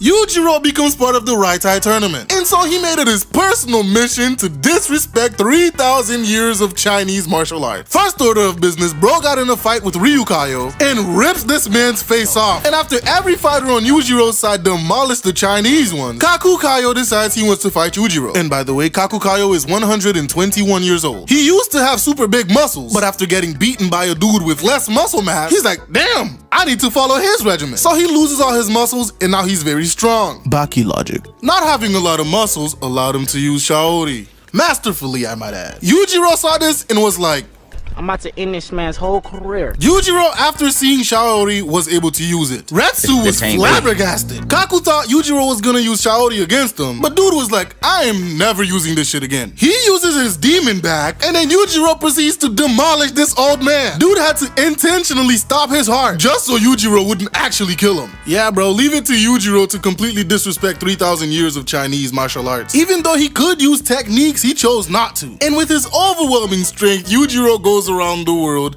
being a menace and disrespecting everyone he comes across.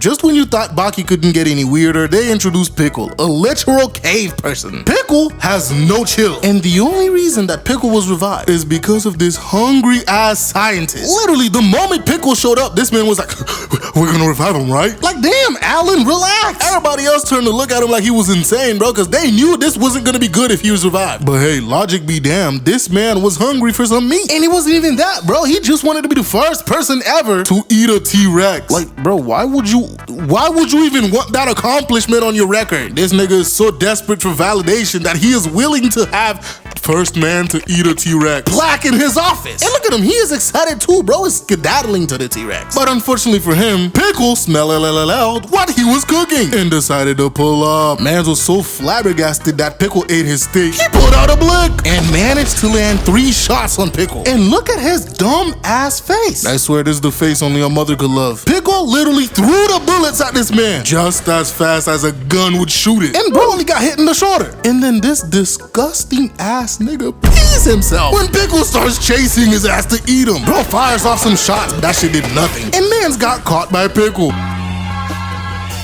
He shook him like an entire protein shake and then smacked him across the room. Had this nigga discombobulated. Bro somehow leads Pickle to where the T-Rex was and traps him in there. And here comes this big forehead ass nigga explaining to Einstein what he did. And bro's like, nigga, you stupid. Why did you call so many cops here? Professor, bullets bounce. Of course, the titular military guy pulls up, starts yapping. So unless he's King Kong, and immediately gets proven wrong when Pickle busts through the wall like it was made of Legos. Bro is mad as all hell and starts tossing police cars, throwing officers into the air, and demolishing everything. When the army pulled up with this weak-ass exosuit, Pickle went head-to-head with it, destroyed the glass. And look at the pilot, this nigga is terrified, bro. He tried spinning the arm and only ended up spinning himself. After that, Stratum pulled up and decides to get booty butt naked just to make peace with Pickle. Now they decide to take Pickle to Japan. And this, ladies and gentlemen, is where we will meet the many victims of Pickle. Starting off with this reporter lady. She made the mistake of getting too close to Pickle. And Pickle, who haven't seen a baddie in Lord knows how long. And what's worse, with the way Pickle was living, it could have been a Yujiro situation, where everything weaker than him appears to be female. So he could have been clapping dinosaur cheeks for all we know. I'm not taking that off as a possibility. Anywho, it did not end well for her. She has been traumatized to the max. And mind you, this shit was on live television. Baki, who was at home watching, is just flabbergasted that this happened. After committing this heinous ass crime, Pickle goes to sleep. Following this, Yujiro decides he wants to meet Pickle. And he walks up to these guards. And Yujiro's aura is so strong, these niggas would rather fight themselves before even thinking about fighting Yujiro. Meanwhile, Ratsu takes another way in. But then we see where they keep Pickle. Man, look at this cheap ass crib. Y'all really put books in there like this nigga was gonna read them. And look at this cardboard ass dinosaur they got. That's not even a T-Rex. What is this? Anywho, Ratsu makes it in, followed by everybody else. Turns out, everybody wanted to meet Pickle. This nigga's a celebrity. The fake ass dinosaur bust open to reveal Dopo. And see, I knew that shit was cheap as hell. After dope was revealed, everybody else just started crawling out the most randomest places. I'm surprised nobody else was hiding up somebody else's ass. Anywho, everybody else realized that Pickle is still sleeping. This nigga didn't even wake up for them. Michael almost got a kick to the face thanks to Jack. And when Pickle steps out, bro just starts peeing on everybody. And then Yujiro showed up and pulls the wildest, most randomest feat in Baki, but not before tries talking everybody there. Y'all look like the winning team at the Ugly Convention. Especially Katsumi. He calls that nigga a bitch, tells him his daddy don't love him, and then stunts on Katsumi when he tried to attack him. And then this man walks through the fucking glass enclosure, and that shit snapped back in place like nothing happened. And then bro tests Pickle's gangster with one hand in his pocket. Pickle was excited at this, but then the army put up, and everybody is skedaddled. But turns out, Gaia was also there, disguised as part of the fucking tree. Pickle was so flabbergasted when he watched this man slither into the fucking ceiling. Now as the days go by, Pickle is traumatized at what Yujiro did to him. Had bro replaying it in his head, wondering how the hell Yujiro managed to pull this shit off. Panning over to best girl Retsu, Baki asks him to train him, and immediately gets turned down. Why? Because currently Retsu has a hard-on for Pickle. And this, ladies and gentlemen, is why Retsu will be our first victim. Cause Pickle managed to claim several victims during this arc, and it all started with Retsu. And man is basically drooling over Pickle, talking about he gotta hold him, get him in his grip. Like, bro, no amount of torture is enough to get me to say those words about another man. Baki hearing this is hot, cause like, damn. Ever since bro showed up, everybody's been talking about Pickle and ignoring him. He's the title character. Anywho, Pickle's been sitting in the underground arena for about a month and has only survived on water. No matter what big ass animal they decide to throw in there with them, they get scared and run away, so Pickle hasn't eaten in a month. Lastly, they decide to throw a Siberian tiger in there with them. It didn't go well for the tiger. That nigga got his spine snapped and was Pickle's first meal in a month. Now, of course, Siberian tigers are an endangered species, so the animal rights people are heated that they let Pickle kill one of them to eat. And this man, Professor Albert, is a complete menace. This was his response to the people that got mad. There are still 500, and if every last one of them has to be sacrificed in order to keep Pickle alive, that's a small price to pay, I say. After all, a tiger is just a tiger. Pickle is a one-of-a-kind treasure.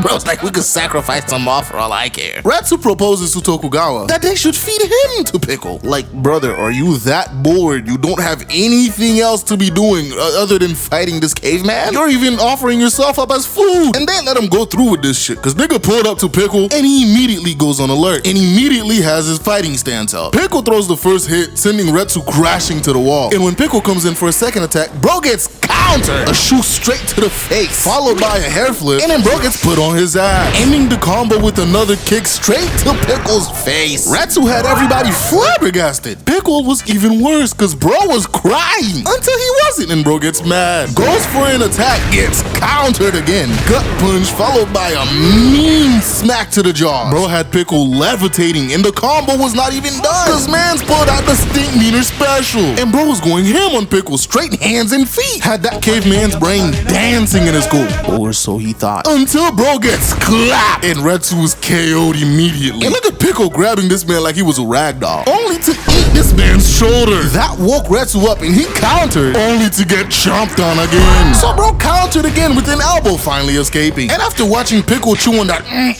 so good shoulder, Retsu finally decided to put the dogs out. Bro throws a kick and Pickle countered by spiking this man to the ground. Had this man Retsu ass tooted up on a Tuesday. Pickle had this man so traumatized. This was the form of attack he came with next.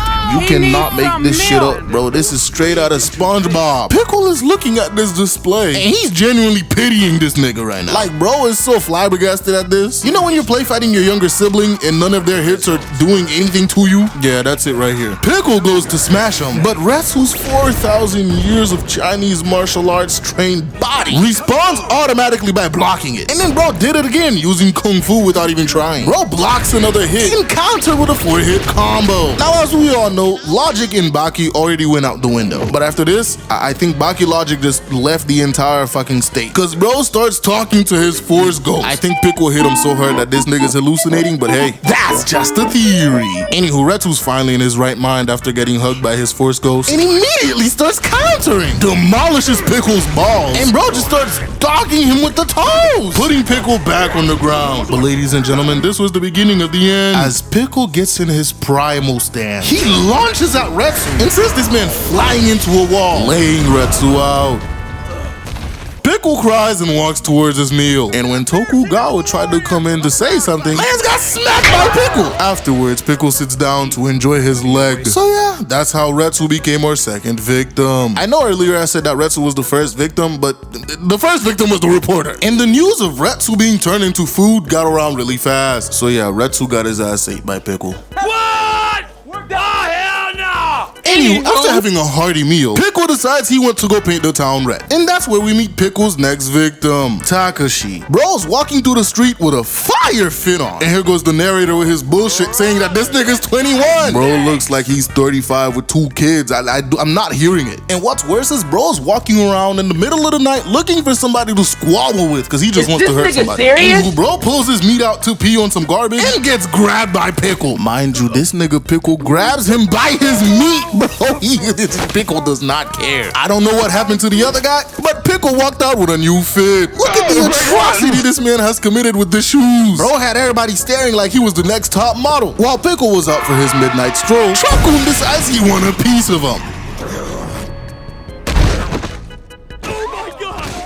But ladies and gentlemen, that was the night Truckun took an L. And look at him posing like a JoJo character afterwards. Bro ripped the truck apart and was still not done. Bro drop kicks the body and ripped that shit apart until he smelled some meat. And we know how Pickle feels about meat. Bro starts gobbling down on the raw meat. And it's safe to say Truckun was our 4th victim. Following this the same night, he gets into a contest with Hanayama and bitch slaps him 10 feet away. When Hanayama's goon tried to pull up, bro gets his arm snapped like a twig. Next was the Shinshinkai student who pulled up throwing all sorts of hits only to get bitch slapped into the ground. After this, him and Hanayama had a second contest because Hanayama was not done. And he soundly matched Pickle in string. But turns out bro was just stalling for Baki. And when Baki gets there, the narrator immediately starts glazing, blowing smoke up Baki's ass. Pickle just wants a fist bump. Baki returns it and got flipped like a coloring book. So yeah, he pulled the same shit Yujiro put on him on Baki. And Pickle's laughing his ass off afterwards. And the narrator is explaining that Baki is so turned on right now, he's ready to fight. He can't even control himself. So he kicks Pickle in the jaw, staggering him. Pickle, in response, motions for him to follow. I'm about to end this man's whole career.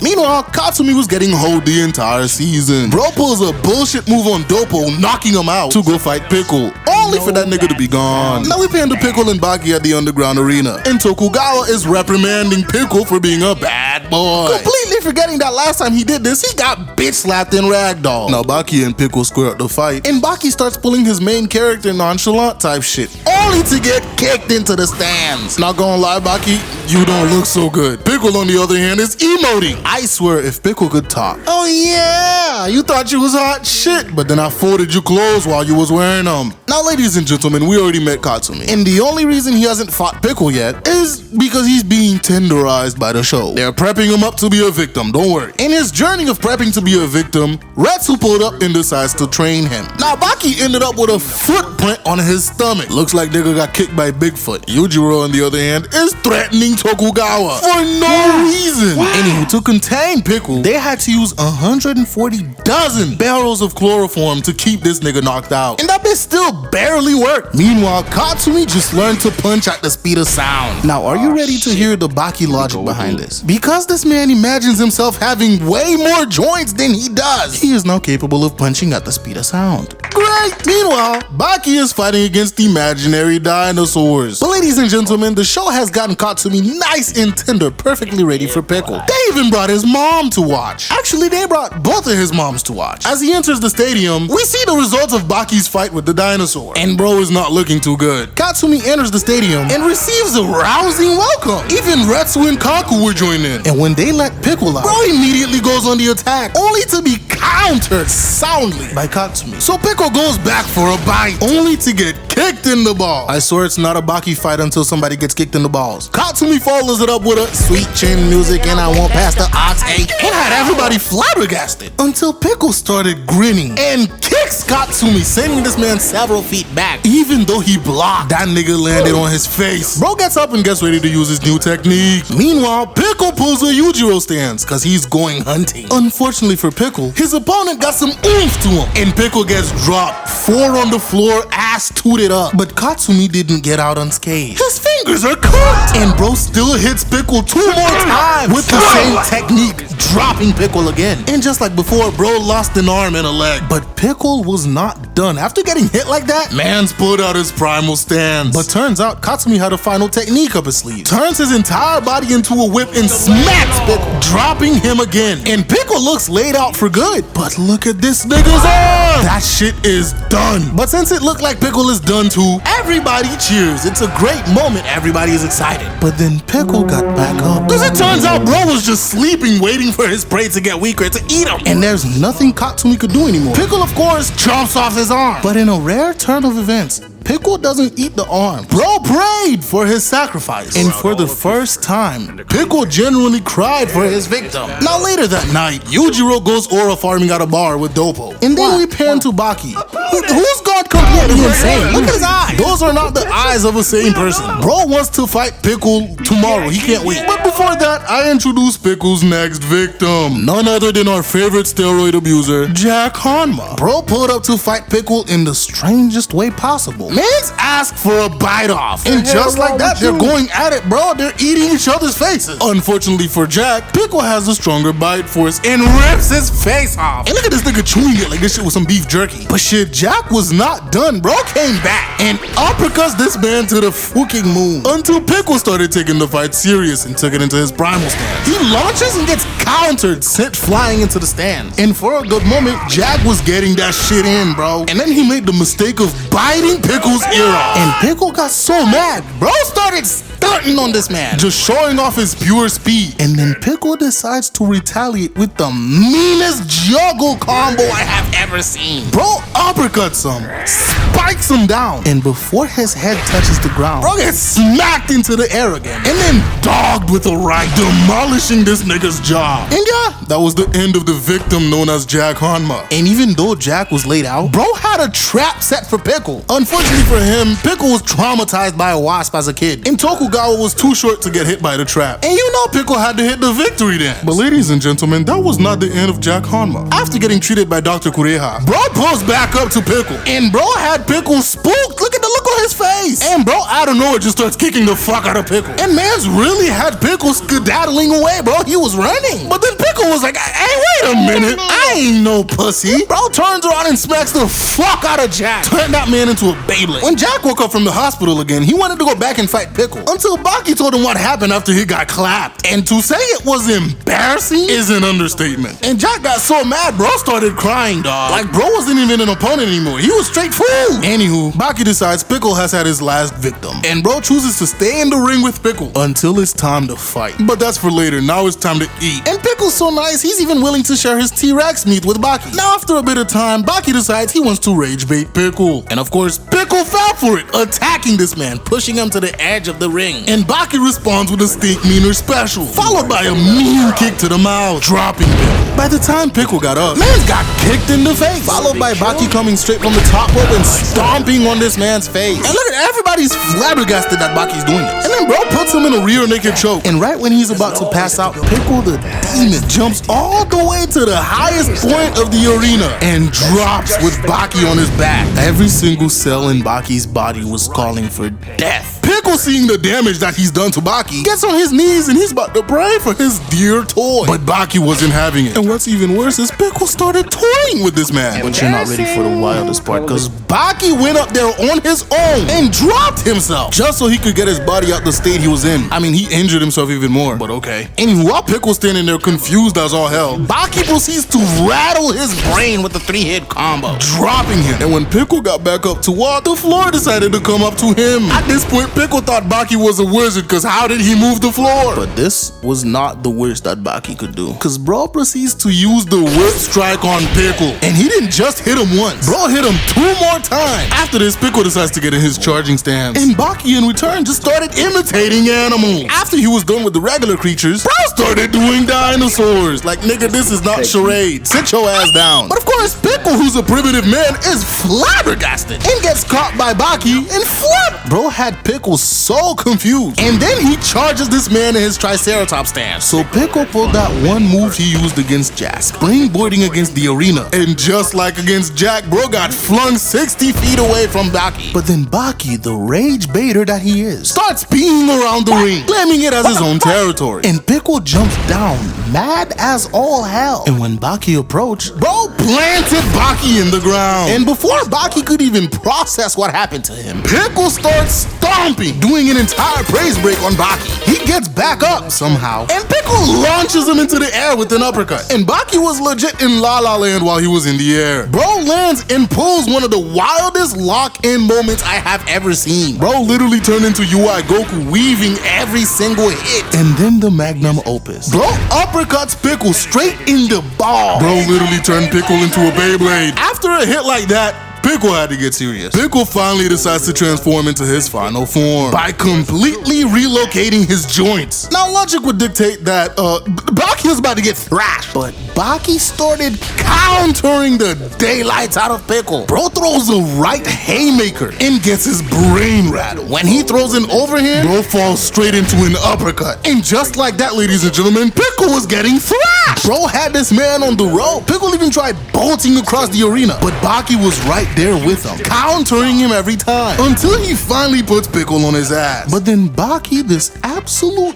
goober, decided he wanted a battle of stamina to finish it out. And they started going at it, throwing straight hands. But everybody who was watching already know where this was going. And in the end, Baki got laid out. And yeah, that was Pickle's final victim. Afterwards, they ended up sitting together as buddies. But then nobody knew what to do with Pickle. Do we freeze this nigga back up, or let him roam free and claim more victims? And so 1 billion people voted, but leading by 1,000 votes, they decided to put Pickle back on ice. Unfortunately for everybody else, that's not what Pickle wanted. So he broke out, brought Stridum a gift, and disappeared into the night. So yeah, ladies and gentlemen, that's how Pickle came out of nowhere, turned the strongest fighters of Japan into straight victims, and disappeared without a trace.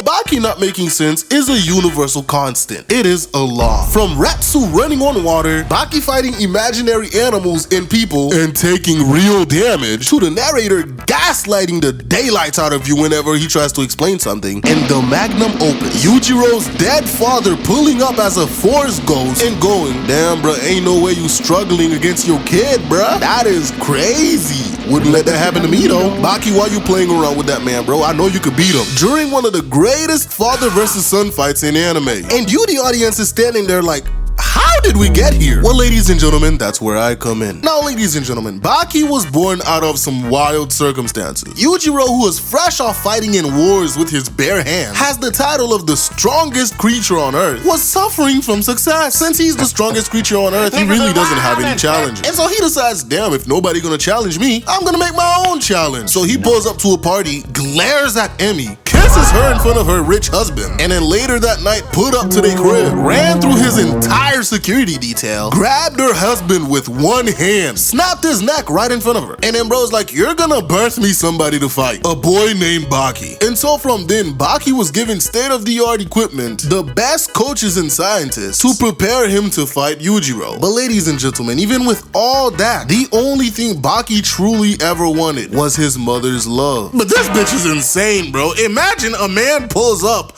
murks your husband right in front of you, and in response, your panties drop? Amy is not right in the head, and that's exactly why Yujiro chose her, cause she loves violence. After Yujiro waited 13 whole years for Baki to get stronger, he wasn't satisfied with where Baki was. So he told Amy to pack her bags and get the fuck on, cause she didn't give him what he wanted. And she somehow ended up hating Baki for it. Like, the hell wrong with you? Baki grew up with no familial love whatsoever thanks to Emi. Like, there's having a shonen protagonist's parents dead, and then there's Baki. Both of them are alive, but they suck. Baki was doing everything in his power to grow stronger to make his mom proud. And this bitch is just fiending after Yujiro. And being mad he's not giving her any more meat. Like, I feel so bad for Baki, bro. We literally opened the first episode of his anime with Baki fighting 100 delinquents by himself. And bro was getting stomped. But Baki rule number 2 states, it's not a Baki fight until somebody gets kicked in the balls. And in the end, he managed to take out 37 out of 100. Do you know what his mom's response was, a loss is a loss. And you wanna know what's even worse? She's the one who paid them niggas to jump Baki. Bro, when we are mentioning worst parents in anime, I want people to start putting Emi's name in the lot. Not only does she pay for him to get beat up, but she also goes around kissing this man in his mouth. Just a failure as a parent. Baki, realizing he's nowhere strong enough to fight Yujiro, decides to go train on his own in the mountains. And then spectacular Baki logic, he decides to go and fight Bigfoot. This is a 9-foot tall ape named Yasha. Previously, Yujiro came and killed its child. And when Baki was stupid enough to come to its cave, bro ended up getting dogged and got his good friend injured in the process. But that was only their first encounter. Baki's real training consists of him jumping off a cliff. Hey Baki, if you wanna go off a cliff so bad, I know a couple of guys. Anywho, bro goes on to fight the Yasha ape, and Baki has his most challenging fight yet. Mind you, this man is 13 years old fighting a giant ape, and he started off real strong too, until the ape started fighting back and bro got teabagged and clobbered. But ladies and gentlemen, it's not a Baki fight until somebody gets kicked in the balls, and Baki proceeds to destroy this creature's poor stones. After getting slashed by some claws, Baki managed to down this man with a 3-hit combo straight to the dome. But that was not the end, cause bro proceeds to spike Baki on the ground and ragdoll this man. And then he tried to rip this man's skull apart from his mouth. Baki luckily escaped. And after a hard-fought battle, Baki finally manages to win. And later, he ended up befriending Yasha Ape. Unfortunately, when he got back home, he had to deal with this big-ass 15-year-old Hanayama. Bro proceeds to kick this man's entire desk into oblivion and then drops Hanayama with the kick straight to the dome.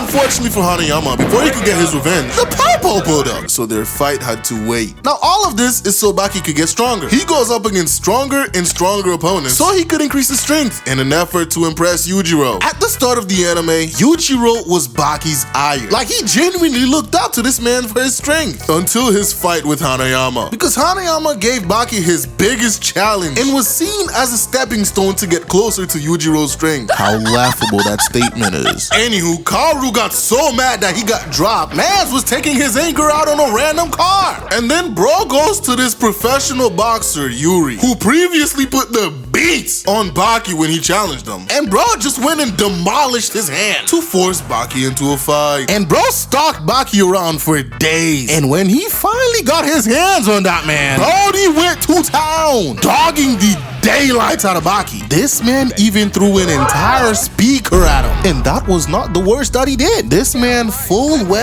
knowing tossed Baki out of a window with all intent to murk this nigga. Unfortunately for Kaoru, Baki is very resilient, and bro came back. And this is when the real fight started. Because Baki pulled out Liu Kang's bicycle kick and then launches this big ass 15-year-old, by the way, several feet away. Stop the cap. Stop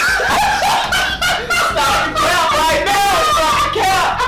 And this is when Kaoru decides to get serious, cause bro gets naked, showing this wild ass back tattoo. And when bro gets back into the fight with Baki, Mans grabs his arm and pops that shit like a balloon. Mind you, that move put down a pro boxer who is currently in the hospital. And Baki, this 13-year-old, just wrapped that shit up and continued fighting. Mans start tossing Kaoru until Kaoru hit this man with a 2-piece combo of doom. There is no possible way Baki didn't get CTE from that first hit. And the second hit put him on his knees. And still, Kaoru grabbed this man's head, puts him on the wall, and gives him a third hit. They legit thought Kaoru won after that one. But Baki wasn't done, cause bro came back and started breaking Kaoru's fingers. And look at him, he thought he was good. Got him now.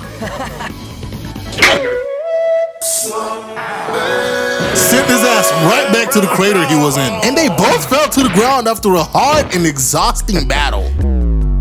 Until Yujiro pulled up, claims that they're finally warmed up and it's now time to kill each other. When Hanayama tried to do something about it, bro gets both his legs broken. And when he tried to use his special on Yujiro, bro flexed and canceled that shit. And then tosses this 400-pound 15-year-old like a sack of rice. And when Kaoru tried to come back, Yujiro ended him with one punch. When Baki tried to do something about it, bro got backhanded into unconsciousness. And Mans just hopped out the window where he came from. And that, ladies and gentlemen, is why Baki hates Yujiro now. And well, Yujiro wants to give this man even more reasons to hate him. So he pulls up to troll Baki. While bro's in the park training, Yujiro pulls up with a box. In the box is none other than Yasha Ape's head. When Baki tried to attack him, bro kicks him through the box, rage baiting Baki. When he goes to attack Yujiro again, bro just busts his ass. And so Baki decides to renounce the Hanma name. Yujiro is ecstatic about this. And to troll this nigga further, bro shoves Baki's hand in his mouth and sweeps him. And then this lunatic disappears in a flock of crows. Mind you, this was when Baki was still somewhat sane, not mentioning the part where Baki eats Yasha's tooth for strength. But believe it or not, this isn't even where the revenge story starts. Cause Baki still has a whole lot of training to do. So Stridum dropped him in the middle of the forest to fight grown army men. And this is where we get introduced to Gaia. Baki lands and gets attacked by a nigga coming out of a tree, choked until he passed out. And then the rest of them came out of hiding. Again, these are a bunch of trained soldiers attacking a 13-year-old. And this one creepy nigga already trying to cut him open. Later that night, Baki escapes and put the same hiding in the tree trick on its user. And this nigga gonna have the nerve to pull out a knife. And Mance is genuinely trying to kill Baki. Unfortunately for him, Baki gets a good punch in, but almost got his wrist chopped off in the process. So the next time, Baki fakes him out and then lays him out with one punch. And then bro proceeds to bury this man to his head. The next person to pull up is the big guy. And Mance immediately got 2 feet to his face. And bro retaliates with some mud in Baki's eyes. When Baki decides to hop in the river to wash out his eyes, bro uses this as an opportunity to start drowning this kid. And then he made the mistake of just throwing Baki on his shoulders, thinking that he's dead, which resulted in bro getting choked out and buried right next to the other guy. Bro pulled up on the creepy dude from earlier whose name is Namura, while Mans was taking a piss, scared this man half to death, and laid him out with a single kick, and he buries him right next to the others. Now with Baki's next opponents, bro, this has to be the wildest entrance somebody could ever make. Bro pulls up hiding in the body of a big ass bear, and for the mistake of reminding Baki of his father, bro gets the headbutt of doom, and then comboed into oblivion. And then Baki just went crazy and started punching the shit out of this man until bro pulls a blade out of his elbow. This is literally Doyle before Doyle was here. And even with all these knives, Baki almost gets the drop on him until man started getting strangled by some string. Turns out there were 2 guys left, but Baki luckily escaped using the other guy's knife and retaliates with a kick. And that, ladies and gentlemen, is when we find out the 2 guys left were twins. And them boys started going crazy, comboing Baki. Let me remind you guys again, these are full-grown, army-trained niggas ganging up on a 13-year-old, and he's holding his own. Baki thought those 2 working together were Gaia. Unfortunately for him, he was very wrong. But bro pulled a Uno reverse on one of the twins, and when the other one tried to attack, he broke his knife. And then bro grabs both their ass and suplexed both of them at the same time. But Baki's incessant yelling awakened the worst of them, cause it turned out Gaia is the more dangerous alternate personality of Nomura, and he just came out to play. Bro starts showing the difference between him and Baki, and it is crazy. Mans is weaving Baki's punches so fast, he doesn't even look like he's moving. And bro clocks Baki 10 feet back. When he came back to attack, bro gets grabbed by his throat and tossed 10 feet to a tree across the lake. And then Gaia shows off by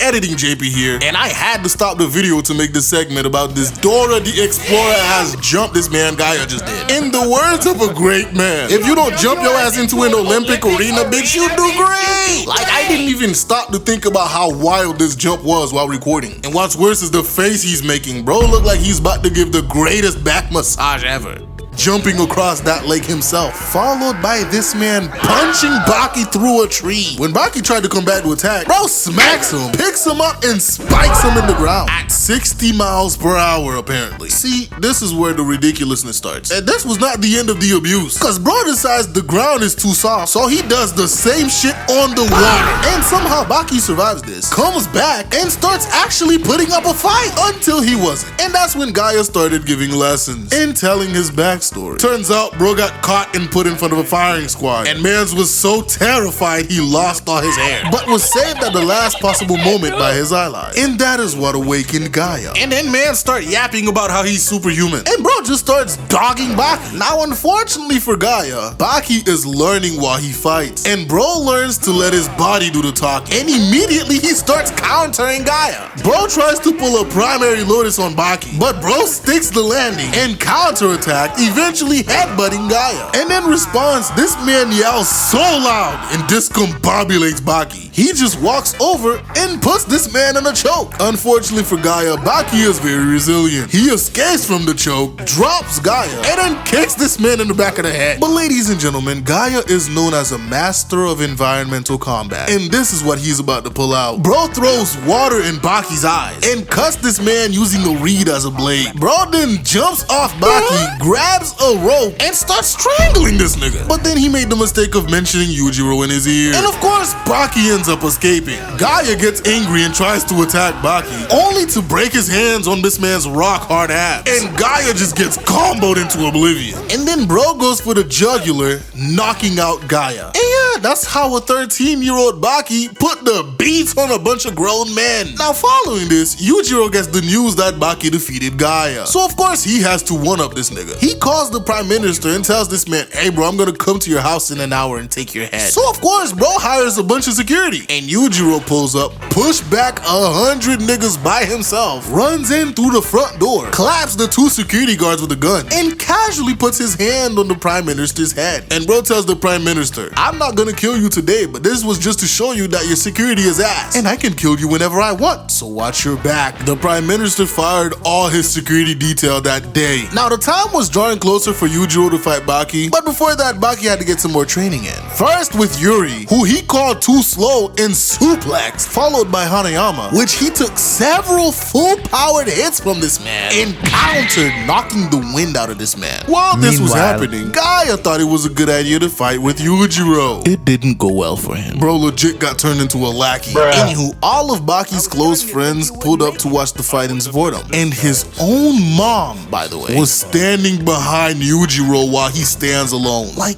Emi is the purest definition of a bitch. Anywho, before the fight even started, we got an insane feat for Yujiro as bro stops an earthquake with a single punch. And when Baki started to attack this man, he was just standing there taking it. Mans was taking 0 damage. This is literally Naoya whenever he tries to punch anybody. Baki was doing so little damage, Yujiro even had time to give an entire speech. And when bro was done, he proceeded to put the pause on Baki, not before saying one of the most out-of-pocket things I have ever heard. Come on, let's take his heart out. Hey yo, what the fuck?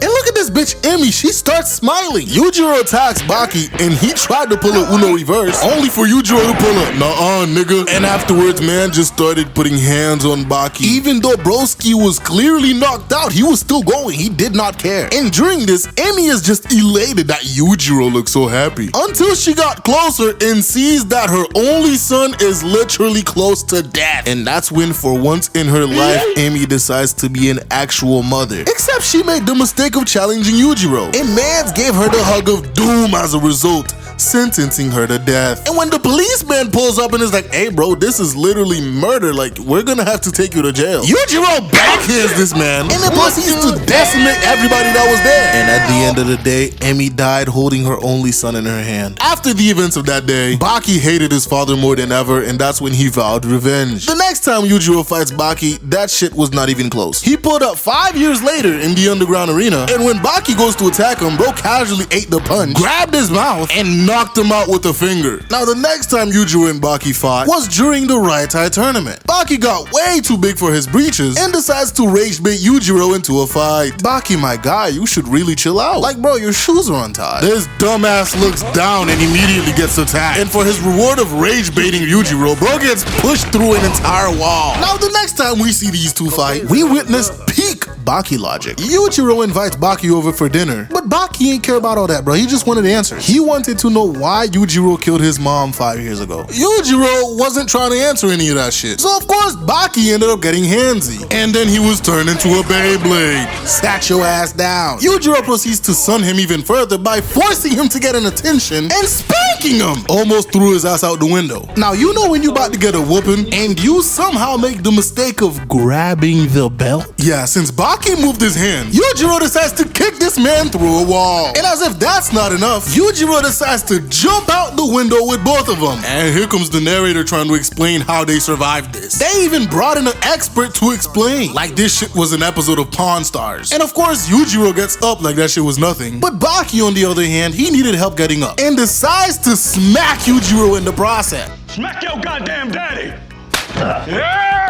Unfortunately for Baki, Yujiro ate that shit and retaliated, sending this man through a glass wall. The police team tried to stop Yujiro with some riot shields and immediately realized their mistake and ran their ass away. Yujiro gets to Baki, pinches his cheek, and tosses him like a sack of rice. When Baki tried to retaliate with an attack, bro gets tripped, blocked, and then bonked on the head, knocking him out. And then bro kicks the fuck out of Baki while he's still dazed. Following this, Yujiro decides to get in touch with his zesty side. And bro uses the whip strike on Baki. Not once, but twice while Mans is still writhing around. Baki, of course, retaliates. But Yujiro, being Yujiro, of course, has a technique to avoid all the pain by clenching his ass cheeks so hard that he flexes every muscle in his body all at once, dispersing the pain. So realizing that Yujiro is a master of Baki logic, Baki gets in his fighting stance. Tokugawa comes out of nowhere and tells Baki he could destroy the entire mall if he wants to, and that he believes Baki can win. And Yujiro immediately proves this nigga wrong by sending Baki into the wall. And then Yujiro does the funniest shit I have seen in Baki so far. Get serious, Baki. That's enough of this shit. Show your father what you're made of. Let's do this for real. Like, bro, look at him. He is so offended that Baki's not taking this seriously. Anywho, Baki taking a hit like that decides to start using Baki logic himself. He somehow turns his body into liquid and launches himself at 167 miles per hour, imitating a cockroach. And bro manages to push Yujiro back. And look at his face, bro. Yujiro is so proud of Baki right now. In response, Baki roundhouses him in the throat, followed by the stink meter special, sending Yujiro through several toilet stalls. But that does not change the fact that this man proceeds to grab Baki and suplex him through the wall. And that's when everybody realized there's a giant crowd here, and this shit is being broadcasted on national television. So of course Baki uses this to try and troll Yujiro. Damn, bruh. Everybody came to watch me beat your ass. That's crazy. And then bro launches a 3-piece combo that made Yujiro bleed. And Yujiro appreciated that. So the next time Baki launched at him, bro stood there like a fucking wall and then palms this man's face so hard. Bro had Baki crying, bleeding, and set this man like 30 feet back. And look at everybody recording this. I'm about to put this shit on YouTube. Baki apparently didn't get embarrassed enough because he went back for another attack and got face palmed the second time. And then a third time when he tried to throw a punch. Bro had wobbly vision after that shit. But remember, ladies and gentlemen, Baki, if anything, is resilient. So of course he gets up from this and started attacking Yujiro. But bro was blocking every single hit. When Baki was done, he realized that somewhere Piccolo was watching. So he gets into his Triceratops stand. Even Yujiro was astounded. That shit had Piccolo on the edge of his seat. So he charges Yujiro and bro stops it. But he still got pushed back into this random van. And ladies and gentlemen, this random van during this fight is going to suffer the most abuse out of everybody. Anywho, Yujiro proceeds to make fun of Baki and all his stances. And then he's like, I'm about to show you the strongest stance of them all. And this nigga proceeds to start doing Dragon Ball moves. Like, yo, that's a whole key blast. Mind you, the people in the audience are witnessing this nonsense with their own 2 eyes. And they are flabbergasted. After that display, Baki decides to show off and drops Yujiro face first. Like, bro, if he, look, that's some bullshit. His nose is touching the ground, bro. You got dropped. After that move, Yujiro was so proud of Baki, he's like, yo, come here, let me pat your head, dog. You did that shit. But Baki was skeptical, bro. He couldn't believe this shit his entire life. This is all he's waited for from Yujiro, is just some praise. Now that he's getting it, bro, he can't believe this isn't a trap. Even his body refuses to believe that shit. Yujiro seeing this is like, you know, the thing about being the strongest in the world is I could take whatever I want. The choice ain't yours. And bro just grabs Baki and pats his head. There's nothing he could do about it. Baki is squirming and tries to kick Yujiro, but bro only kicked himself. Afterwards, he sends Baki spinning, and this man somehow landed it, only to get his sternum caved in, followed by a sweet chin music and I won't pass the ox. Hey, bro didn't even get to land. He got gut punched. Buddy was on the floor, winded. And somehow that was not the end of Baki, because Pickle made the mistake of butting in and got his jaw knocked loose as a result, losing an entire fang. Man didn't have no choice but to go sit his ass down somewhere. Now the fight continued with Baki getting dropped on his ass, and bro almost got his head stomped in and almost got decapitated if he didn't dodge. Now Yujiro decides to fuck around with his next attack, and Baki used that as an opportunity to get this man with a secret technique called Lion King and putting him in an armbar. Or so I think that's what it's called. If somebody knows what this hold is actually actually called, comment it down below. Anywho, Yujiro escapes this by doing Yujiro things, elbowing the fuck out of Baki. And ladies and gentlemen, this man Baki got hit so hard he pissed himself. Yo, nigga, you just pissed yourself in front of like 100,000 people. Anywho, Baki launches his next attack, throwing piss all in Yujiro's face. But Yujiro weaved and countered his ass. And look at them, they think they so cool, aura farming and shit. Like, Baki, you just pissed yourself, bro. We did not forget. Anywho, at least Yujiro's proud of his son. Look at his face. He got a dumbass smile on his face. Yujiro decides to pull out his demon back next and dogs Baki, sending him flying to the van. See, what did I tell you? This van's gonna suffer more than Baki. Before he could even process anything, Yujiro launches another attack, demolishing the van. He did not stop there, bro. He continued hitting Baki and the van. We found the owner of the van, by the way. My car's been totally destroyed. Baki was getting clobbered so much, bro, even peed himself again. Yujiro had his ass laid out by the time he was done with him. And look at that! His demon back is showing. Yeah. After that beating, Baki was ready to give up. But then the Baki nonsense got turned up to the max when Yuichiro, Yujiro's father and Baki's grandfather, pulls up. Bro talked some shit to Yujiro, said some words of encouragement to Baki, and just skedaddled his ass back to the afterlife. Him appearing made Yujiro remember that he knows his dad's best technique. A technique called dress. Now, ladies and gentlemen, if you thought earlier was an insane showing of child abuse, you're not ready for what happened next. Cause Yujiro grabs Baki and starts flinging this man around like some nunchuck. The narrator explains that blood is coming out of every hole in this man's face. Baki literally sees everything as red. Now that was bad, but Yujiro can always do worse. So bro starts going ham on the van with his nunchucks. And what's crazier is he's praising Baki while doing this. By the way, everybody who was watching ran their ass away once he started swinging Baki around, leaving a 300-foot radius. And you wanna know what's even wilder? The lunatic martial artists that are watching this are calling it beautiful and getting jealous. Talking about some trusting relationship. Nigga, he is whacking his son with a van. Wait, he's whacking a van with his son. Like, that shit sounds just ridiculous saying it out loud. After Baki was done getting flung around, he was still holding Yujiro's hand, cause he made a present for Yujiro. While this man was being used as nunchucks to demolish a car, this nigga took the opportunity to make a toy for his father. And Baki, fresh off a high, starts countering Yujiro. Sent him flying with the two-piece and a kick to the throat when he landed. Bro even got Yujiro stepping back. Baki is dogging Yujiro right now. And like I stated earlier, it's not a Baki fight until somebody gets kicked in the balls. That man is making sure Yujiro can't have no more kids. And just when you think Baki's getting cocky, bro hits Yujiro with a hard counter, followed by a heel to the schnoz, putting Yujiro on his ass. Yujiro survives that beating and tells Baki he is a genuine Hanma child. And Baki goes in for his next attack. Gut punches Yujiro, sending him flying. And Yujiro is so proud right now, he is getting the fight of his life. This is exactly what he wanted. This is what he could never get. For all the years he went around being a menace to the entire world. While they were standing there yapping, Kazue pulls up. And she's like, man, what the hell wrong with y'all? Y'all throw 2 punches and then yap for 5 minutes. Can y'all just throw hands without all that damn yapping? And look at the two of them standing there. Like, bitch, Yujiro has killed niggas for less. Get your ass back. Anywho, Baki explains while fighting Yujiro that only the two of them can do this. Nobody else is strong enough to make Yujiro go all out. And it's the same for Baki. They have both used their best techniques tonight, and they can only do that against each other. Anywho, Baki gets punted to the van again and does a little twinkle toe land. He comes back and starts going band for band with Yujiro. Out of nowhere, the animation quality increased tenfold. Okay, Netflix, I see what y'all doing. Hit after hit, Baki is matching Yujiro. And look at that, they even get to be a normal father and son for a short time. And all good things must come to an end, because Baki gets down and suplexes Yujiro, followed by a 3-hit combo until Yujiro pulled a Homelander and destroyed his eardrum. Same move he did to Emi 5 years ago. After clapping his ear a second time, he puts Baki down and proceeds to show Baki how to make a fist. The first ever lesson he taught Baki as a kid. And of course, he wants Baki to use that fist against him. And they start slugging it out. The punches are so loud, the peanut gallery gotta cover their ears. While Yujiro and Baki are throwing hands, some random people in the peanut gallery starts praying to Yujiro. Cause turns out on his side quest around the world, he used his immense strength to defend the weak. By the way, none of this redeems Yujiro of anything. He still sucks as a human being. Anywho, while Baki and Yujiro over here throwing hands, Jack is sitting at home with his steroids, and bro is legit this Yugi meme. It should have been me, not him! It's not fair!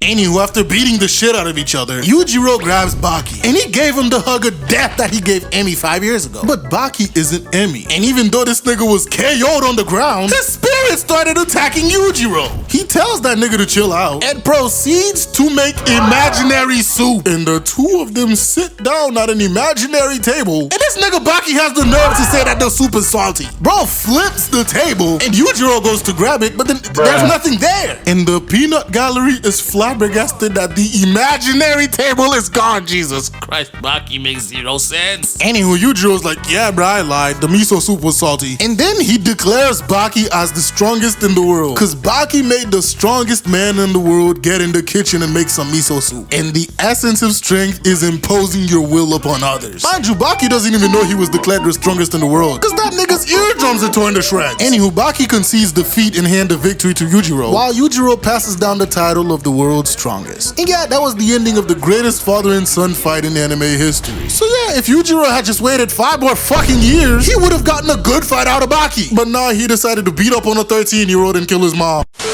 Cause what do you mean we literally start off with Baki running down the stairs because he's bored, and then got challenged by a heavyweight MMA fighter who has been the champion for 7 years. And all Baki did was grab this man's noggin and shook him up like an unopened ketchup packet, while trying his hardest not to yawn out of boredom. With a start like that, you might be wondering, geez, where is the climax gonna be? Well, ladies and gentlemen, this show has one of the saddest climaxes, but it's full of Baki nonsense nonetheless. Now, as I stated earlier, Baki is bored after that fight with his dad, cause nothing interesting has happened since then. And even though his life is at risk right now running down these stairs, he is somehow yawning out of boredom. And in the underground arena, bro is dogging everybody he comes across while trying not to yawn out of boredom. And the wildest part is, Baki is not alone. Every other Baki fighter are doing extremely intensive training. Like Dopo is doing waterfall training and yawning. Motobe is also training his ass off, but we're gonna come back to him later. Kosho Shinogi is also training his ass off, so much that he's spending all his money on duct tape. And Kureha is doing one of the hardest exercises he can find and is yawning out of his mind. Jack is, of course, doing drugs. And bro decides he's not tall enough. He wants to be 8 feet tall. So he goes to get another leg lengthening surgery. And during one of the most painful surgeries ever, this man could not stop yawning. Everybody is bored. Like, I swear the Baki characters should think about becoming rappers, because these guys are genuinely allergic to peace. Anywho, we find out that Tokugawa is up to some devious actions. Bro built one of the most advanced labs known to man, all for a single purpose: human cloning. Yeah, this new season of Baki just threw all caution to the wind, bro. Now we have cloning. And who does he plan to clone? Well, it's none other than the most dangerous swordsman to ever live, Musashi Miyamoto. And when bro brings the prime minister to see the lab, Brody was flabbergasted. He's like, yo, I did not know about it. How did I not know about any of this? Like, this scene makes the prime minister look so useless. Tokugawa basically runs the entire country, I swear. Anyway, while they work on cloning Musashi, Baki is training alone. And I kid you not, this man starts hearing Musashi's heartbeat. And bro's like, whose heartbeat am I hearing? Even crazier is, he can tell it's none of the other people that he's already fought. And even during his matches in the underground arena, he's hearing this heartbeat. And now the cloning is finally complete. Musashi has been reborn. But then we pan to Hanayama, who's also bored out of his mind. And this man gets so bored, he decides to challenge Yujiro to a fight. Imagine being so bored that you see nothing better than to throw your life away. Tokugawa's talking to this man and he's like, Hanayama, after what Yujiro did to you 5 years ago, the trauma should have been dug into every cell of your body to never fight this man again. And you're telling me right now that you're so bored that it surpasses how fearful you should be of Yujiro. Anywho, Yujiro accepts the fight, of course. And Hanayama starts off crazy, hitting this man point blank to the face. And Yujiro didn't even dodge. Mans took all of Hanayama's hits and was even trash talking this man. And when Hanayama goes for another strong ass punch, Yujiro uses hand pocket, palms his entire face, and sends him through a random shot. Well, that'll teach Hanayama next time he's bored, go learn tap dancing or something. Now, after they finished cloning Musashi, bro had no brain activity. And all the scientists were sitting there arguing their ass off. And Tokugawa, who's there, he's like, hey bro, can y'all shut up for a second? The body doesn't have a soul. Of course, all the scientists are looking at this man crazy because that makes no sense. And then he's like, yeah, my older sister, wait. older sister. Look at Tokugawa's little ass. He is old AF. And you're telling me this man has an older sister? Anywho, we meet said older sister, and the baki nonsense is sent through the roof. Cause she's a spirit medium. And they bring her in to channel Musashi. And when one of the scientists didn't believe that she was legit, she channels his grandfather and tells him shit only that he would know. When she looks at the clone body, she's like, look at this man's face. He's way too handsome. This nigga has never been in a fight. And then she proceeds to channel Musashi. And to transfer the soul over, she proceeds to give this man the fattest, wettest, and sloppiest French kiss she could give him. And I bet you she was using tongue too. Cause when bro wakes up, he grabs her face and tosses her like a fucking bowling ball. Got this old lady over here ass tooted up in the wind. And look at this scientist over here looking straight at granny cheeks, bro. He interested. Anywho, Tokugawa gives Musashi some clothes. And they proceed to explain to him what's happened in the last 400 years that he's missed. Now, one thing I didn't expect was, one, how Musashi sounds, and two, how he acts. He seems like a normally kind dude until he start yapping about fighting and killing people. And this nigga is a troll, as you will see throughout this video. This entire season is just Musashi belittling everybody he comes across. The first person that got humiliated was Sabu. Bro pulled up with some swords, and the moment he stepped in the arena, Musashi already sliced this man several times. He's like, yeah, I could have killed you like 7 times now. And when bro gave Musashi his sword, he destroyed them shits with one swing. And then bro was like, damn, these swords are ass, not gonna lie, they couldn't even survive a swing. Completely humiliated this man. Anywho, the next Musashi victim was none other than Baki himself. Baki felt Musashi's presence while talking to Tokugawa and goes for a kick, only to get his leg chopped off. Hypothetically, of course. And bro still felt the pain. After talking to Musashi and successfully dodging one of his attacks, they decided to take the squabble outside. And of course, Baki's always up for a fight, but bro was not ready for the smoke. Cause when he attacks Musashi, bro gets his leg grabbed, holds Baki over his head like bro was a styrofoam cup, and then this man proceeds to swing him like a sword, instantly KOing Baki. Now bro, when I first watched this, I didn't think it was possible. Cause last time Baki fought, bro was getting smacked around like some nunchucks, and he blocked all the hits, even stunting on Yujiro by making him a toy. But one swing from Musashi and bro was out like a light. Now when bro wakes up, he comes back to Musashi, and he finds Musashi flexing. Tokugawa gave bro fresh bamboo, and man strips every single one of them down with a single swing. Baki, seeing this, is somehow not intimidated and still wants to fight. But Musashi's like, bro, you were passed out, dog. I could have killed you like 100 times over. But Baki launched a left jab, connecting with Musashi and dropping him on his knee. And here's the funny part, ladies and gentlemen. Musashi actually let himself get hit. And Baki's like, wait, so you think you could have dodged that? And Baki, being cocky, goes to launch another hit, only for Musashi to catch that shit before he could even throw it. And then bro slices Baki, sending this man into agony, bro. Look at his face. He looks like a JoJo character. After downing Baki again, bro hops over the wall to go and explore. And while he's out exploring, bro runs into some cops. And they're like, bro, can we get your identity? And bro's like, why? They're like, my nigga, you are walking around barefoot in a samurai uniform. But when bro tells them who he is, they of course don't believe this shit and tries to arrest him. And immediately gets clobbered. Of course, that raised Musashi's wanted level. And some more cops split up, only for one of them to get lifted with one arm and the other one smacked in the ball. Breaking news! A funny looking man walking around barefoot claiming to be Musashi Miyamoto has been assaulting police officers. Sources say these niggas can't touch him, and he is not above grabbing and squeezing your balls. Even with batons, the police can't do anything. So watch out for this dangerous man walking around barefoot. May I reiterate, he's barefoot. I do not know why they focused on him being barefoot so much, but it is what it is. At the end of the day, bro goes back to Tokugawa's, and some officers who were following him noticed. Minutes later, the police chief pulled up to his house to lay down the law. And that's when Tokugawa pulled one of the biggest non-fighting flexes I have seen in Baki. Bro's like, hey bro, tell the superintendent general to stay his ass out my business. And the guy had no choice but to listen. Meanwhile, Doppo pulled up to be the next victim. Doppo starts showing off by breaking bricks and cutting bottles with his bare hand. Musashi, after seeing this, decides to troll. Bro's like, my nigga, why are you breakdancing and foot? Like, am I supposed to be intimidated by that? Doppo fell for the rage bait, of course. But Musashi wasn't done. He pulls out his imaginary sword, cuts Doppo, and then laughs at this man after he reacts. And bro just socks him right in the face, dropping him on his ass. Doppo gets up and pull a one-handed handstand. And this is literally when you bust your ass in public and try to play it off by doing something cool on the ground or getting up in a cool way. Anywho, bro tells Musashi to get a real sword so they could actually fight. And Tokugawa came in clutch. Dopo jumps up for a kick, and Musashi responds with a sword to this man's face, putting him down. And then bro trolls even further by not actually cutting Dopo. Left him with a fat ass red line in the middle of his face. After this, we pan to Retsu, who just finished boxing in America, and he decides he wanna be a victim too. And when bro meets Musashi, he attacked and got his leg grabbed just like Baki. Musashi breaks the prosthetic, but that didn't stop him from getting kicked and dropped on his ass. And here goes Retsu walking off, making promises he can't keep. Now Motobe was training his ass off to apparently protect everybody from Musashi. Like, these are grown ass niggas. Nobody is asking for your protection, bruh. Like, if Retsu wanna be a victim so bad, let this man be a victim in peace. Anywho, everybody's training their ass off before the fight, especially Retsu. He learns to master Shaori from Kaku, so Musashi would not be able to cut him because he is moving like feather. Just one tiny bit problem with that training. Musashi was doing some training of his own and has learned the skill of slicing feather midair. So yeah, all that training that Retsu just did,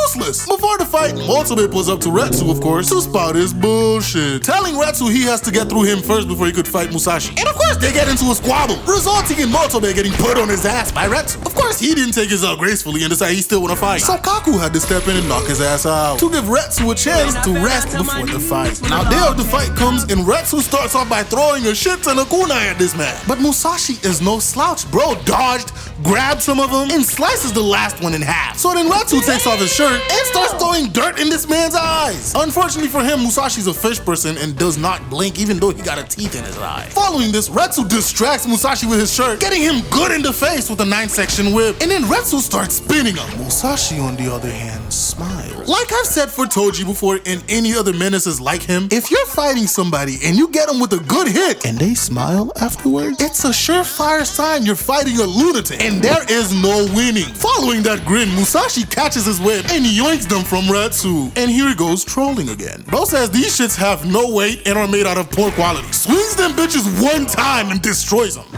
Mind you, Kakukayo says Retsu has been training with these things all his life and they have never broken. Musashi, trolling even further, gives Retsu his sword. And for the mistake of belittling Retsu, bro gets hit with a 4-hit combo and put on his ass. And Retsu's like, don't you ever in your life try me like that again, bruh. Bro had Musashi on the ground eating dirt and didn't finish the job. And so Musashi says his catchphrase. King Retsu, you are already defeated.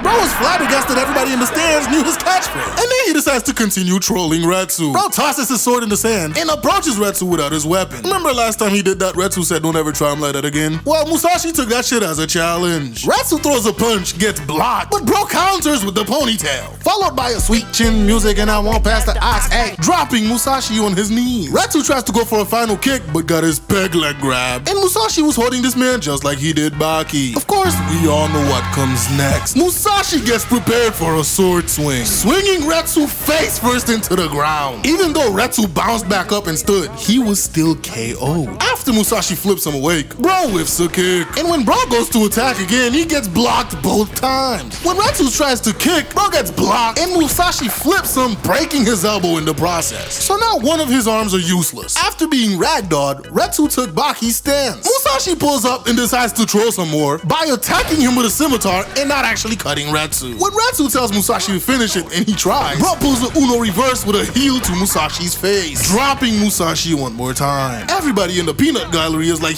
oh, Retsu, that's my nigga, he did that shit. And look at him posing afterward. That's that 4,000 years of Chinese martial arts right there. While Musashi's trying to get up, Retsu goes for an attack, only to start getting strangled by Musashi. And then this man proceeds to completely tie this man Retsu up. Had that nigga sitting there like this was some corporal punishment, bro. You a child. Musashi comes back, unties his bondage, and tells Retsu he's gonna cut him with the next slash. Of course, Retsu prepares to use Shaori to avoid the slash, and he got his peg leg cut in the process. But ladies and gentlemen, all good things must come to an end. Retsu got sliced down the middle!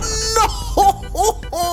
Wait, the Shaori kinda worked, cause he didn't completely get sliced in two. It was a shallow slice. Now instead of Retsu taking this as a sign he should really stop fighting, bro wants to do another clash against Musashi. Retsu launches into a punch, and Musashi retaliates, cutting the hand, but he wasn't able to go all the way through. Retsu thought, haha, I finally got you. Unfortunately, those are the delusional thoughts of a dead man, cause Musashi flips his ass and slices through his lower back. Man's even cut through the entire spine. And yeah, ladies and gentlemen, I want you all to grab your black suits because we're going to a funeral. This was the end of Best Girl Retsu. I'm not crying, you're crying. Ladies and gentlemen, this was not the complete end of Retsu. If you want to see more Retsu, after Retsu died, bro got isekai in another world with Retsu. I really hope they end up adapting this into an anime. That shit gonna be lit. But if you haven't, go read it. Now after this, the police decided Musashi just committed murder, so he gotta go to jail. And they pull up with an entire army to arrest this man. But thanks to the influence of Tokugawa, they can't really do shit. They still pretend to arrest Musashi and take him to meet the Kendo champion, who thinks that Kendo is an evolved form of sword fighting. Of course, we all know that he's the next Musashi victim. When bro tries to square up to Musashi, trying to anticipate what this man's gonna do, bro casually walks up to him and whacks him with the bamboo blade. Had this man in pure pain and agony. Like, I don't even know what this man's actual plan was. Like, the guy just killed somebody. And you thought you could have done better? Anywho, the next Musashi victim is none other than Shibukawa. And he started off strong by landing Musashi on his back from a single handshake. And then bro drives a punch in his face for Retsu. After being flabbergasted at the technique that Shibukawa used, the fight begins. And Shibukawa immediately gets cut. And then this happens. Mommy, help me! See, this is exactly how you know you're about to be a victim. Unfortunately for Shibukawa, bro got cut before he even knew what happened. Of course, Shibukawa proceeds to pull some bullshit, and Musashi didn't fall for it. He goes for another handshake, but this time Musashi's ready. And Shibukawa was just getting sliced to bits. Panning over, Motobe decides to visit Yujiro and tells him that it's not worth it fighting Musashi. And Yujiro's face is here like, what the fuck is this nigga telling me right now, bruh? I know this nigga didn't just come to my crib to disrespect me. Yujiro gets mad, and bro gets even more mad when Motobe says he's going to protect him. I'll protect you all, so you don't have to worry. I'll fucking kill you! That dumb nigga Motobe knew to run his ass away. I swear, bro, I hated Motobe so much in this arc. Like, dude was just annoying. Yujiro got so mad he shook the entire building. Meanwhile, Motobe's over here with his knees shaking because he knew he was cooked. And then bro starts spouting off talking about he's gonna protect everyone. Like, you're scared of Yujiro. How are you gonna protect him when you're terrified of him? Anywho, Yujiro decides to pull up to Tokugawa's residence. And Musashi immediately recognizes his presence. They sit down and drink together, and Musashi tells Yujiro that he used to be famous back in the day, bruh. Bro had fame, hoes, bread, like he was him. And he wants to achieve the same thing in this period. And when bro tries to cut Yujiro, he couldn't get through. And he's like, damn, you strong body built ass nigga. You the first one I couldn't cut through with that. Yujiro cuts the top of a glass bottle, hitting Musashi and making him bleed. And of course, Yujiro starts flexing, telling Musashi he could never cut him without an actual blade. So Tokugawa gives Musashi some swords, and they step outside the squabble. When the fight starts, Yujiro grabs this man's sword, and then palms his face, sending both of them flying. Cause Musashi's not letting go of his sword. Bro then flips Musashi back into consciousness. Musashi then goes to swing his sword, and Yujiro's still holding that bit. And in response, bro lifts Yujiro's big ass while he's still holding the blade, swinging him and making him let go. They square up again, and then Tokugawa starts having an orgasm about witnessing the two strongest men going up against each other. Musashi attacks, and Yujiro stops the first swing with his foot, but still got cut on his leg by the second one. And then bro weaved the third swing. They square up again. Musashi goes for a swing, and Yujiro grabs his hand before he could actually cut. And ladies and gentlemen, as I've said in all my baki videos, it's not a baki fight until somebody gets kicked in the balls. And this action out of everything made Musashi let go of his sword, cause man's just got kicked in his nuts by Yujiro. That is no small feat. Musashi somehow survives this, and so decides he finally found somebody that he could use his ultimate technique on. Bro goes for the attack, but then oh my goodness, bro, this bum ass nigga Motobe jumped in the way. Yujiro kicks his ass up and smacks the fuck out of him. And when Yujiro goes to finish this nigga, Musashi jumps in to stop him. And then Tokugawa decides the match is invalid since the bum ass Motobe jumped in. So Yujiro and Musashi decides to go on a walk together. And Musashi's like, oh shit, Yujiro, like, are you famous? Everybody looking at you. Anywho, they gotta drink together and talk. Yujiro actually praising Motobe for all the techniques that he's mastered, and saying that Motobe has found the perfect person to use all his skills upon, Musashi. Huh. You're a kinder man than I expected. Now, when Motobe was on his way back to his dojo, he runs into none other than Gaia, who was hiding on the ceiling during that entire fight with Yujiro and Musashi. He challenges his master Motobe to some sparring, and when bro attacks with a hidden blade, mans immediately gets tapped out and tied up for some going in deeply. Hey, yo, what the fuck? Anywho, Jack decides he wants to be the next Musashi victim. Bro pulls up to Tokugawa looking like a giant. Mans is 8 feet tall, 400 something pounds of pure Hanma muscle. But Tokugawa tells him before he could be a Musashi victim, he gotta fight Motobe first, who's trying to protect everybody. And so he decides to pull up on Motobe at the park. And that shit did not end well for Jack. Bro gets got in the eye with a cigarette butt, followed by the stick meter special, straight to the mouth. And I know Motobe probably got some dog doodle in the bottom of his shoe. And then Motobe hits him with a 1, 2, 3 hit combo with the bonk on the head. Bro got this man Jack with his ass out in the air in the middle of the night at the park, ready for some going in deeply. In response, bro kicks the fuck out of Motobe, sending this man like 10 feet, but not before getting stabbed in the foot with a kunai. In response, Jack decides to go for an axe kick to the head, but almost got his entire foot chopped off if he didn't have some strong bones. Since that didn't work, Jack decides to chop his shoulder off and proceeds to lose every single one of his teeth for his troubles.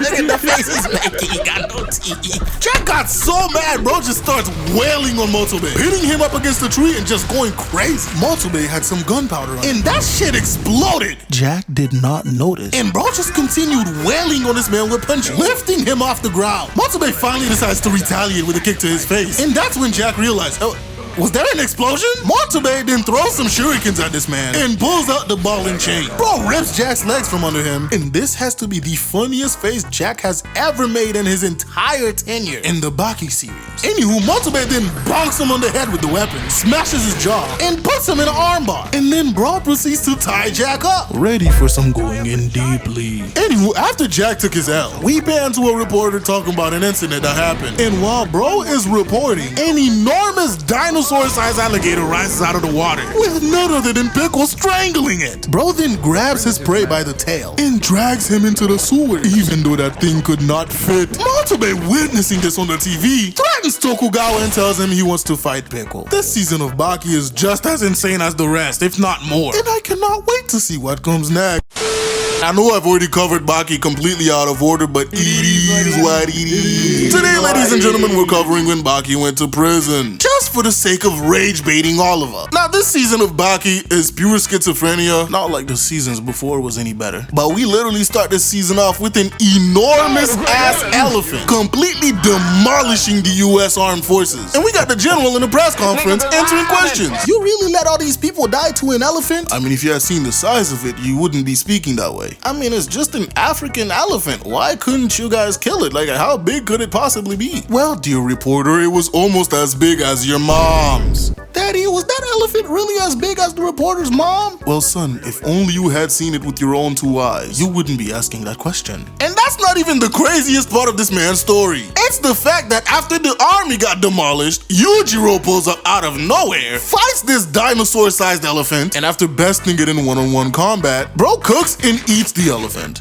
After hearing about this feat from Stridum, Baki's like, God, this man always trying to one-up me. So of course, Baki fires up his demon brain, gets his schizophrenia to the max, and starts shadowboxing people. But before we get to that, we're going to meet one of the worst people you could have as friends. Like, these kids are not your friends. These 3 buttheads decides to dare one of them to go fight the strongest high schooler. And look at this little scrawny dumbass following their orders. If his parents ask him the jumping off a bridge question, this man probably would do it. Anywho, he actually runs into these 3 dumbasses, and they direct him to Baki. He goes and waits at the rendezvous point for Baki. And this man, Baki, pulls up and squares up ready to fight this elementary school kid. The quote-unquote fight goes as well as you'd expect, because Baki blitzed this man and spanks him so hard, he sent his ass flying into the river. And when mans walk out, you can literally still see Baki's handprint on his ass. How do you explain this when you get back home? What, I challenged the high schooler to a fight and he smacked my ass? Like,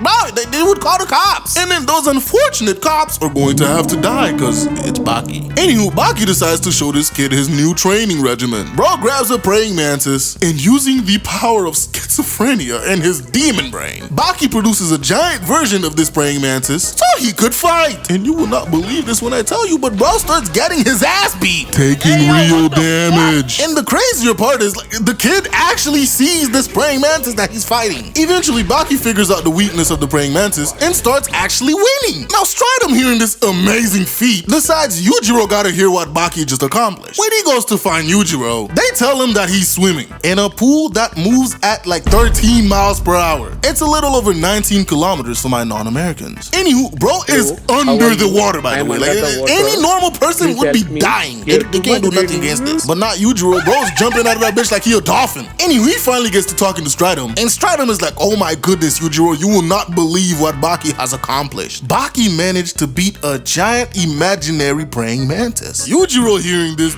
busts out laughing, cause you can't make this shit up. And look at how ugly this man looks when he's laughing. Yujiro's like, bro, what are you telling me this for? There were no stakes fighting an imaginary giant grasshopper. There was no risk of death or anything. So what exactly did he accomplish? Anywho, Baki, figuring that fighting a giant praying mantis and winning isn't really a crazy feat, decides to kidnap the president live on television, and nobody could stop him. Look at this garbage security detail. Y'all really couldn't stop a 17-year-old from kidnapping the president? Anywho, bro takes Bush to a nearby cafe and tells the president he wants to be taken to Arizona State Prison for one purpose and one purpose only: to completely rage bait Oliver into fighting him. Cause in Baki's mind, if he fights Oliver and wins, that's proof that he's ready to fight Yujiro. Now, ladies and gentlemen, I'm going to tell you this entire season is not only filled with pure schizophrenia, but every character from Yujiro to Baki, Oliver, and Guevara were all trolling this season. Everyone wanted to be as disrespectful as they could possibly think. Starting with none other than Guevara. He's a new character that was introduced this season, who Baki met when he finally went to Arizona State Prison. Bro tried being all big and bad to Oliver when he got there, and essentially got told to get in line. And then bro meets Guevara coming out of a broom closet, cause that's where he's comfortable sleeping.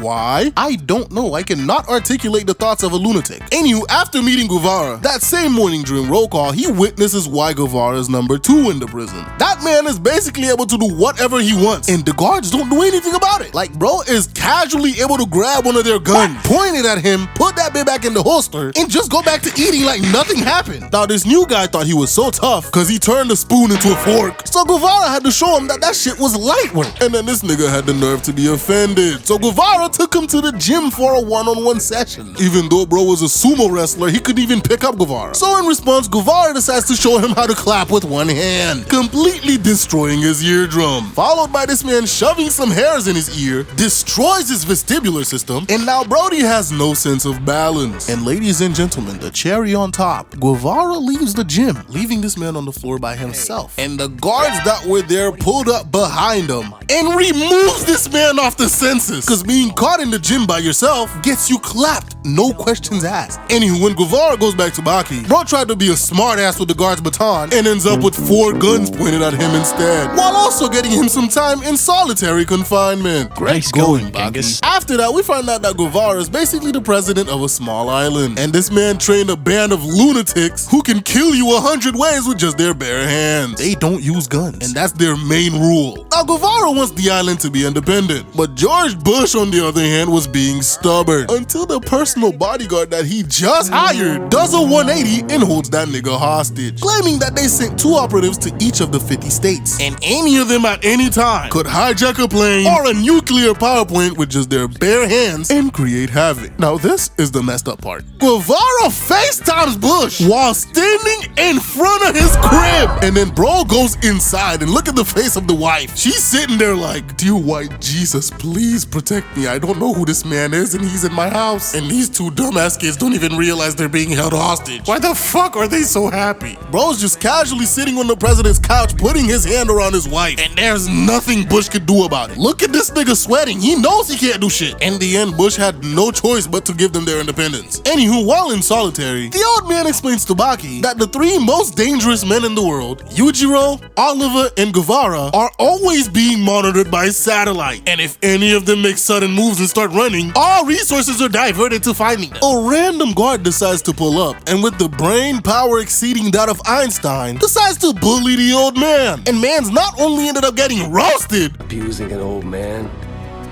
isn't gonna get any hair to grow back on that bald head of yours. but got kicked in the mouth. And when this man decides to attack Baki, bro got the most disrespectful two-piece I have ever seen. Like, he just had to touch that man's bald head with his toes. And what's even worse is, bro saved you from falling to your death afterwards. Now, Guevaro's been on a disrespectful spree, and the next one is worse than all the others that he's done. Now, the prison that Baki is in also holds Iron Michael, and he's supposed to be getting out next month. And he says the first thing he's gonna do is take that heavyweight champion belt for himself. Going back into boxing. Great! Not great. The people in power don't want the belt to go to a convict. So they hired the Mouth. These three absolute weirdos. They are so perfectly coordinated, they can talk like this. Then it must mean that you're in a real fix. That shit is just weird. Anywho, they lure out Iron Michael in the middle of the night and starts jumping this nigga, completely beating the brakes off this man. Like, these three are elite jumpers, fresh out of JJK Jumping's academy. They don't miss. Their goal is to give him a severe enough injury that he won't die, but he will not be able to box. Now, unfortunately, while they're in the process of trying to injure this man, Guevara pulls up out of nowhere using Choji's human boulder jutsu, except that he sucks at it. Now, his first order of business was rage baiting the fuck out of the Mouth. And when they got ready to fight him, bro decides to pee on them. Look at him doing a little wiggle while he pees on this man. Bro then lays down on the ground and let the three of them do an entire praise break on his face, because he knows in a few moments he is going to disrespect the fuck out of these people. After they're done stomping him out, Guevara gets up, puts some mud in his face, waits for the wind, and tells these three niggas that they're cooked, cause bro's now on demon time. In response, the Mouth gets into this crazy formation that's apparently even more dangerous than the triangle they were using against Iron Michael. So Guevara turns his back, and the two idiots behind him made the mistake of going in for an attack. And bro does a crazy 360 and uppercut, sending this man to the fucking stratosphere, meeting his buddy. And look at Guevara aura farming after man's lands back on his head. I ain't scared, walk them down like a parade. It's never fair, it's never fair, swear it's never fair. Lip was so terrified after seeing that shit, he peed his pants. And that nigga ran off, leaving his buddies behind. And the other one slid his ass back to the ground and sat in the corner. When bro gets back to his cell, he finds Baki on his knees. But the next day after the fight, I asked. Sorry, but I'm gonna have to say no.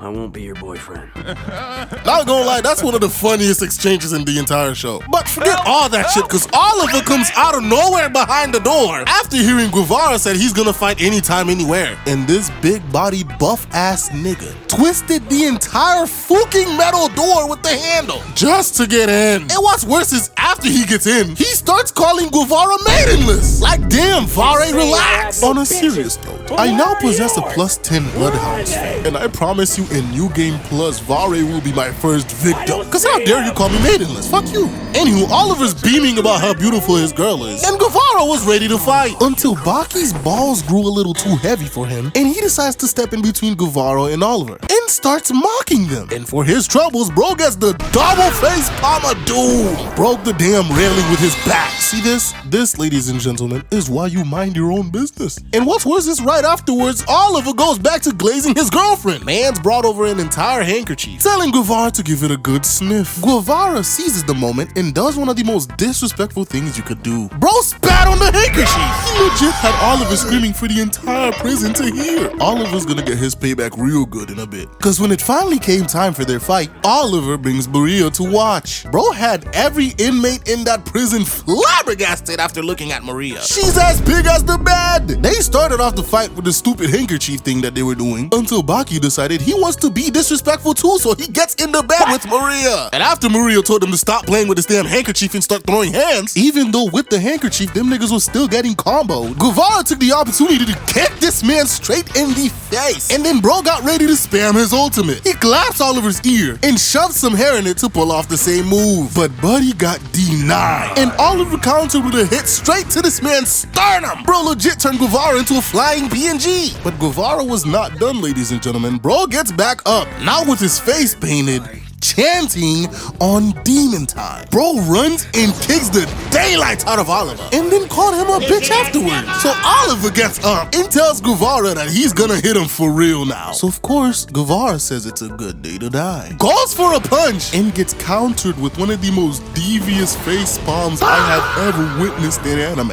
Bro palmed his entire face. Look at his eyeball. And then he plants Guevara in the ground so hard that everybody's GPS across the globe malfunctioned. Like Buddy's GPS was at a stoplight and it randomly appeared in the middle of the ocean. Meanwhile, this is happening, President Bush is chauffeuring Yujiro around. They get back to the office, and Chamomile Lesson over here, who as mentioned earlier is one of the people that Guevara trained, is currently being tested. Because this man Bush walked into the office with Yujiro behind him, and he expects this nigga to protect him from Yujiro. And the best solution that this man saw was to double kick the president out of a window, because there's nothing he could do against Yujiro. What's even worse is it did not work, because Yujiro already went down and caught the president, giving this nigga a wet willy. He tells Chamomile he did a good job, but he would rather want a piece of Guevara instead of fighting with one of his soldiers. Now panning back to Guevara, bro is still on the ground, and he is still somehow able to get up from that hit he took earlier. Oliver gets ready to throw a punch, and you can actively see this man put every single muscle fiber into that punch. And Guevara goes for the wildest Superman punch I have ever seen, followed by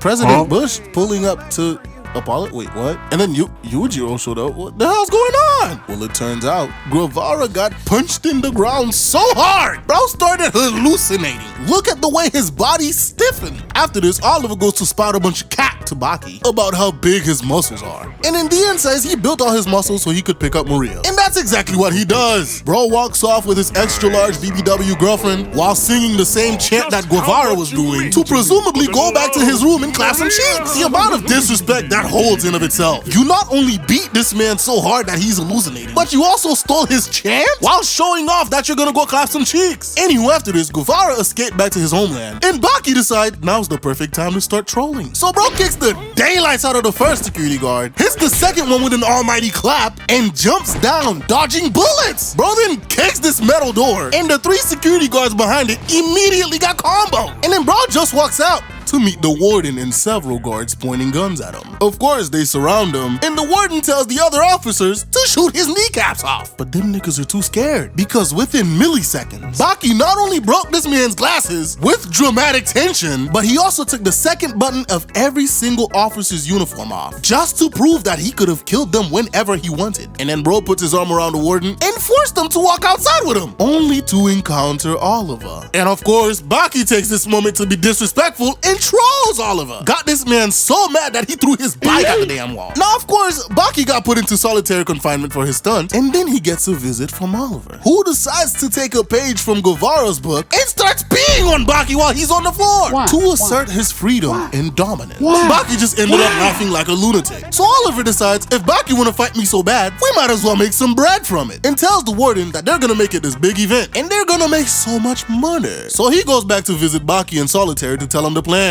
Yeah, but Baki, bro, he just wanted to scrap. So bro starts kicking the fuck out of Oliver right then and there. It was going great until Baki got smacked through a wall. Of course, Oliver decided he's not done with Baki. So when bro goes to throw a punch, he gets grabbed and painfully pulled through the hole that he already made through the wall, completely destroying it. And then this man picks up Baki and starts shaking him off like a towel, followed by one of the meanest combos I have ever witnessed. Bro tackles Baki through 3 walls, and then he picks up Baki, sticks him through the metal door, and punches him through it, sending Baki falling 3 floors down. Now Baki somehow survives this, but Oliver was not done, because when Baki goes for a kick, he grabs his leg, right? And of course, Baki is struggling, kicking the daylights out of this man, and he is taking no damage. And then Oliver proceeds to pull Musashi's special move. Bro spikes Baki on the ground, leaving a small crater. Bro got smacked so hard, Baki starts using his demon back. And a Baki that was being manhandled by Oliver earlier proceeds to KO Oliver before he even knows what happened, dropping this man on his ass, all from unlocking the demon bag. Oliver gets up from this and decides to turn into a ball. And even Baki, trying his hardest, could not break through or even make this man budge until Oliver decided he wanted to be Pac-Man. Bro literally swallowed Baki, crushed him, and spat him back out. And then this man stands over Baki and starts yapping, telling Baki he wants him to give up. But that's not in Baki's vocabulary. So they get back to squabbling, and Oliver tried to pull out his Pac-Man move again. So Baki counters by shoving his fingers up Oliver's nose. Oliver was not happy, but Baki said he tired of pulling out special moves and they should just end this fight by slugging it out. Now let me remind you that Oliver is about 200 pounds of raw muscle heavier than Baki. But man's is a demon, he does not care. He goes at Oliver and they start throwing haymakers. The guards describing this are like, yo, we have never witnessed something like this. And the craziest part,